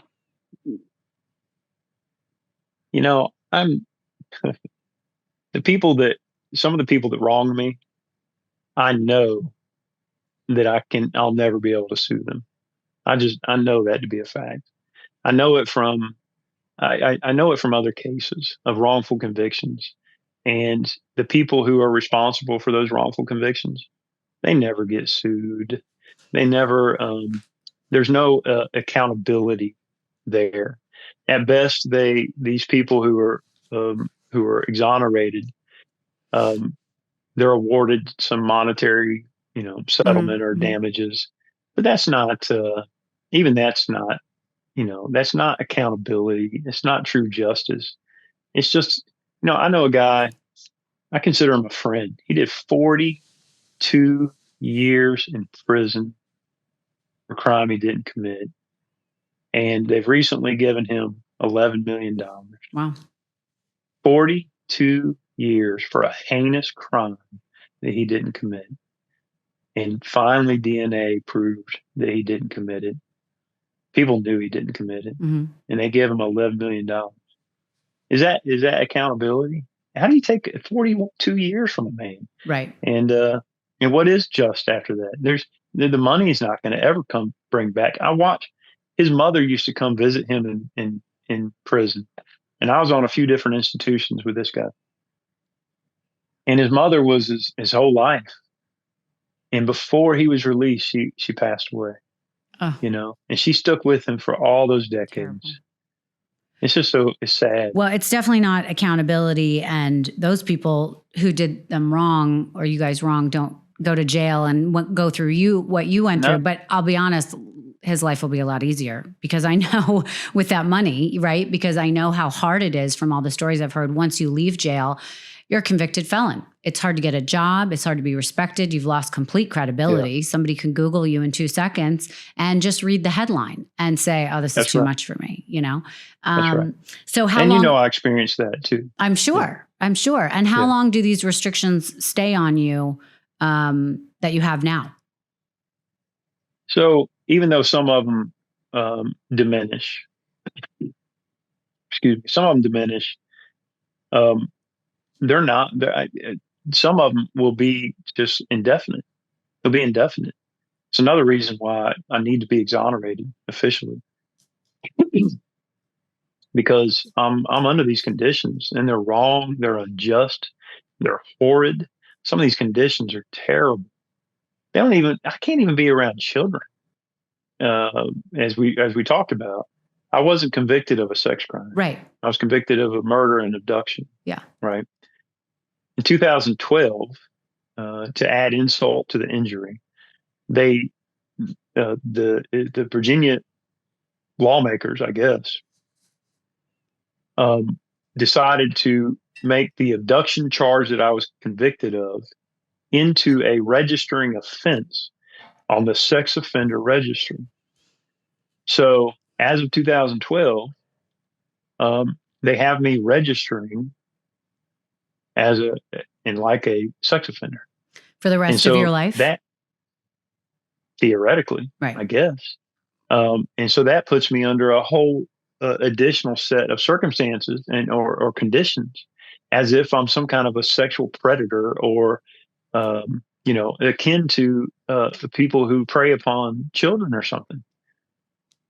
It's horrible. It's terrible. Are you allowed to leave the state? No. To leave the state, I'd have to get special permission. With my work I'm going to be doing, I really do need to do some traveling. So I'll be working on that idea of getting permission for travel, for work. So let's talk about work. So it sounds like you had a hard time, obviously, at the beginning. What have you been hired to do? What are you doing for money? Um, I have zero income in the moment. However, starting Saturday, August 1st, will be my first official day with an organization called Veterans Healing Veterans. And the director, um, Ron, I've known him for some years. I've worked with him, um, and he has given me a generous job offer. I'm going to be um, part of what the Veterans Healing Veterans does is they work with justice involved veterans. And there's a lot. There's a lot of justice involved veterans. Um, in that capacity, and this is suggested by the director himself, I plan to, one of the first things I'm doing is I'm looking into 6 or 7 potentially wrongfully convicted veterans across the states, across America. I've got some of their names, I've got some of their bios. I'm going to pull up them individually to look into their cases to determine if indeed they may be truly wrongfully convicted. And if so, I'm going to be finding ways to help them out. And so that's one of the first things I'm going to be doing with the organization. Are you keeping your relationship with Jason Flom up? Like, will he be helping you with the Innocence Project? Does that help in any way there? I'm going to say yes. I had communications with him recently. Okay. He put me in touch with someone that's hopefully helping me out in a different capacity. And he has said, he's a great guy, and he cares about justice. He truly cares about justice, and he does also want to help. If I find indeed that there are any wrongfully convicted in the case that I'm looking for are veterans right now. I know there's wrongfully convicted people across the country. Yeah. I've seen over like 40 of them that were cleared from DNA in Virginia alone, wrongfully convicted. But I can't obviously I can't help everybody. I'm trying to help somebody, and so I'm looking at veterans. And in the capacity with this organization, I'm going to be looking for the wrongfully convicted veterans. And if I find some, then I'm going to draw upon the resources that I have. And I know Jason Flom will help out and others too. So yeah, that's where I'm starting this week, literally. Okay. I know a lot of things have brought you a lot of joy since you've gotten out. What has been the thing that's brought you the most joy since you've been home? So something that first came to mind when you said that. First thing that came to mind was my family, which may be kind of obvious. To be in the presence of family, just to be, to sit in the same space, and that's a lot. That's a lot for me. I've been surrounded, by strangers and in strange places for many decades. So that's really big, and it's brought a lot of satisfaction to my soul and joy. To be in nature, in the woods, in the forest, in the trees, and just that's amazing for me. To be surrounded by nothing man-made is incredible. But something else, and that's something that I sorely missed during those decades, is the water and being able to float and submerge myself. And being able to do that for the first time was almost like a spiritual experience. I mean, it was really wonderful. And I still, to this day, I love it. I go out to the lake all the time. I've got a pool, so I jump in the pool, but just to submerge myself and just swim. And yeah, I'm enjoying all that. I love that for you. Are you angry? Yeah. Yeah. How do you get through your day, not being so resentful about what you've been through? My anger, even though I'm angry, and it comes out at certain times when I think about things that were done to me, and I think about individuals who are responsible. That brings a lot of anger to me. Yeah. But it's focused, on those individuals. And I'm not angry at I'm not angry at the world. I'm not angry at America. I'm not angry at the state of Virginia. And, it's not these faceless entities or things that I'm not angry in general. But, um, but when I think about certain individuals who are responsible for what happened to me, and the premier one is Billy Brown. Um, I have such a profound hatred towards him. And I think about what he did to me and my family, what he did to Jennifer and her family and loved ones. It's just something that I've not been able to forgive. And so but I try to compartmentalize, that anger, and I don't allow it to surface, or at least I try not to allow it to surface, and to impact and affect my day or the people around me. And I just don't have time for it. I've missed out all this time, and every day I just want to live and enjoy the things and the people around me. And so I'm not going to bring that anger to the forefront to impact those around me, and hopefully not to impact myself and the joy that I'm feeling. I want to tell you how much I appreciate you going back in time with me. I know that's not easy. So I'm going to just ask you a couple more questions. But I just want you to know how much it means to me and to everybody that's listening. What would you say to the 20-year-old version of you that had to sit in that cell for the first time? What would you say if you could?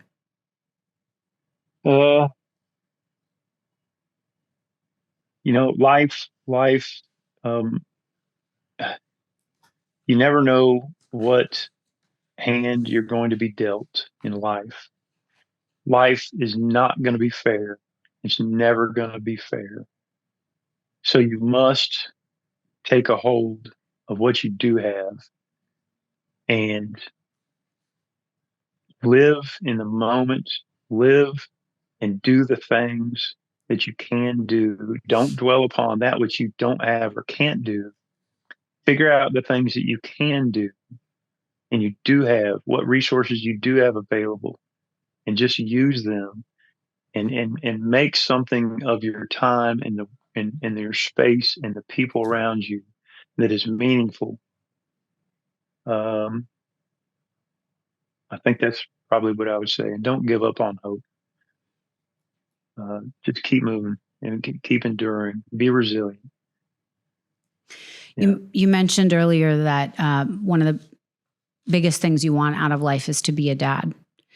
How are you navigating relationships? Can I ask, do you have a girlfriend? Are you on Bumble? Like, how are we navigating this goal to make you a dad?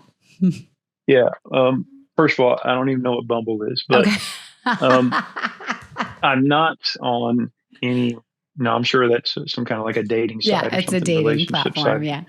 So I'm not on any. Not only am I not on any dating sites, I'm not even on social media.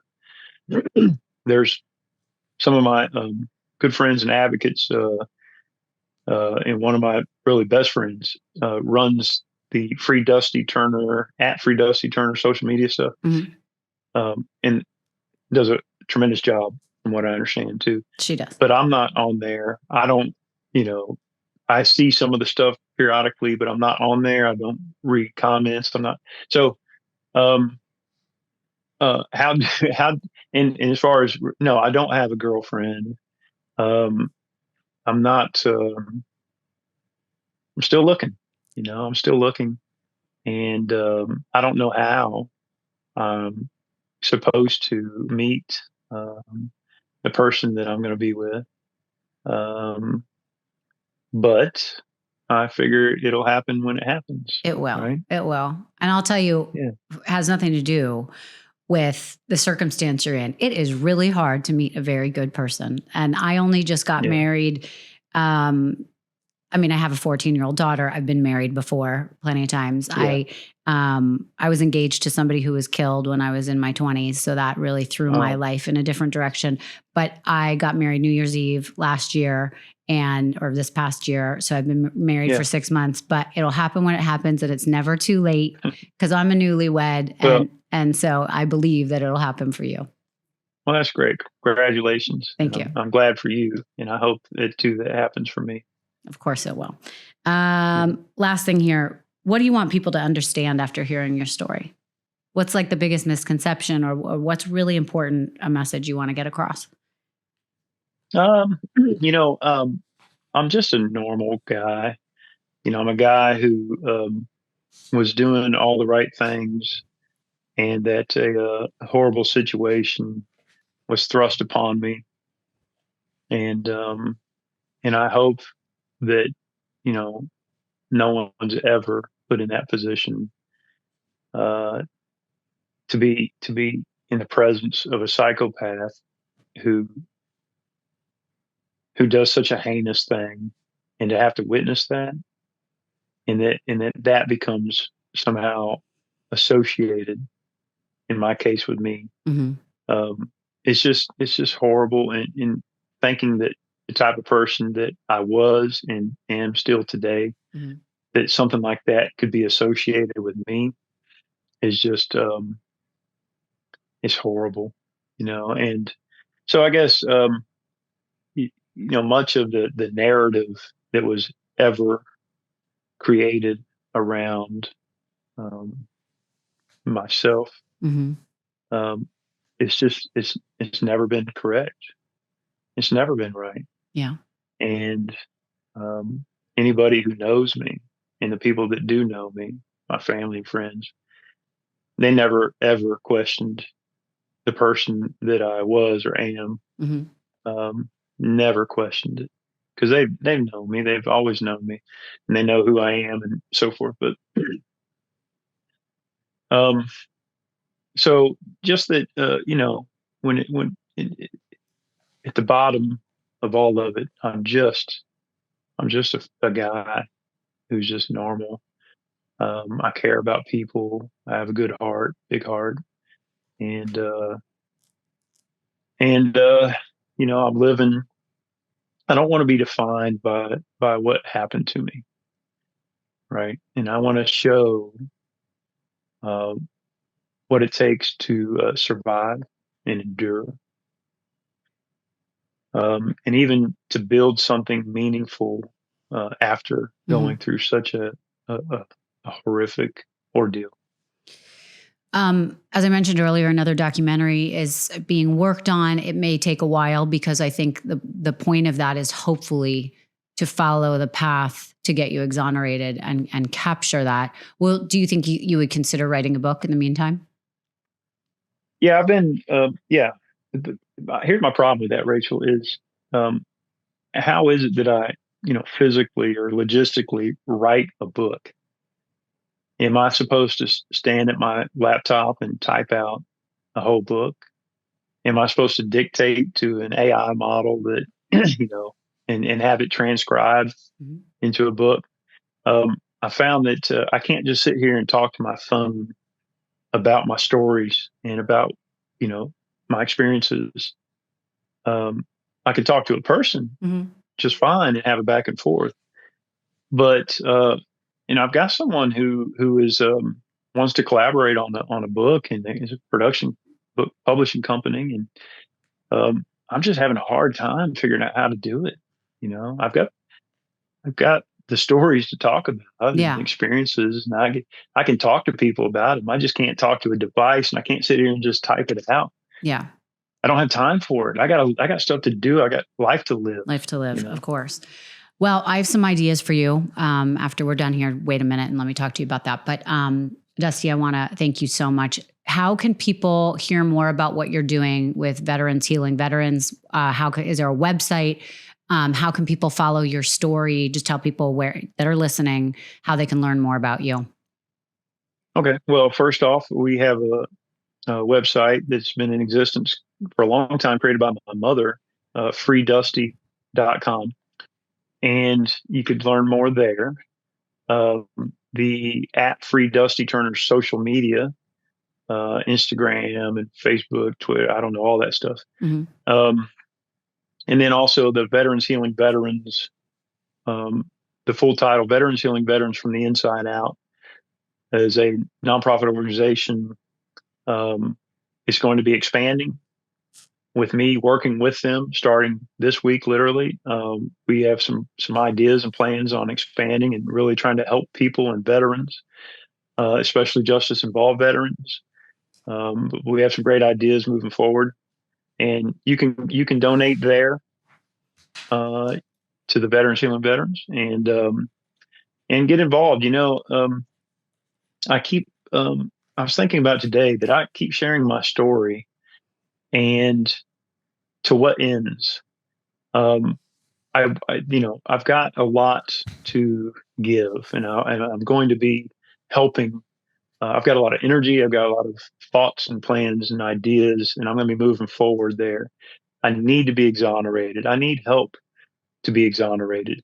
So I am seeking that, and I'm hoping that I have had some communication with some attorneys and law firms, but I don't have any commitments just yet, and I need that. So anyway, so there it is. People can find more about me and my story and situation and the veterans and all that by going to those different platforms. Amazing. So for people watching or listening, if you want to donate your time, if you're interested in more, if you want to ask more questions of Dusty, please go to those places he mentioned. Otherwise, you can always contact us at the show, and we can make some decisions and see if we want to put you in touch directly. Dusty, thank you so much for joining me. I am in awe of you, of your story. I cannot wait to see how this, plays out for you. I wish you the best of luck. And this is why I have the show that I have, for people like you who are misunderstood. And I'm very grateful for you. Well, I'm very grateful for you, Rachel, and I really appreciate you having me on. And it does mean a lot to me. Thank you very much. Thank you. If you've enjoyed today's episode, don't let it end here. Our Patreon community has become one of my favorite parts of Misunderstood. It's where I can become more personal, answer your questions, share what's really happening behind the scenes, and continue conversations that simply don't fit into the public podcast. Whether you want bonus episodes, exclusive behind-the-scenes access, my Palm Beach Life series, monthly giveaways, or even a one-on-one conversation with me, there's a membership tier that's perfect for you. I'd truly love to welcome you into our Insider Club. Just visit patreon.com/misunderstood with Rachel Uchitel, or click the link in the show notes.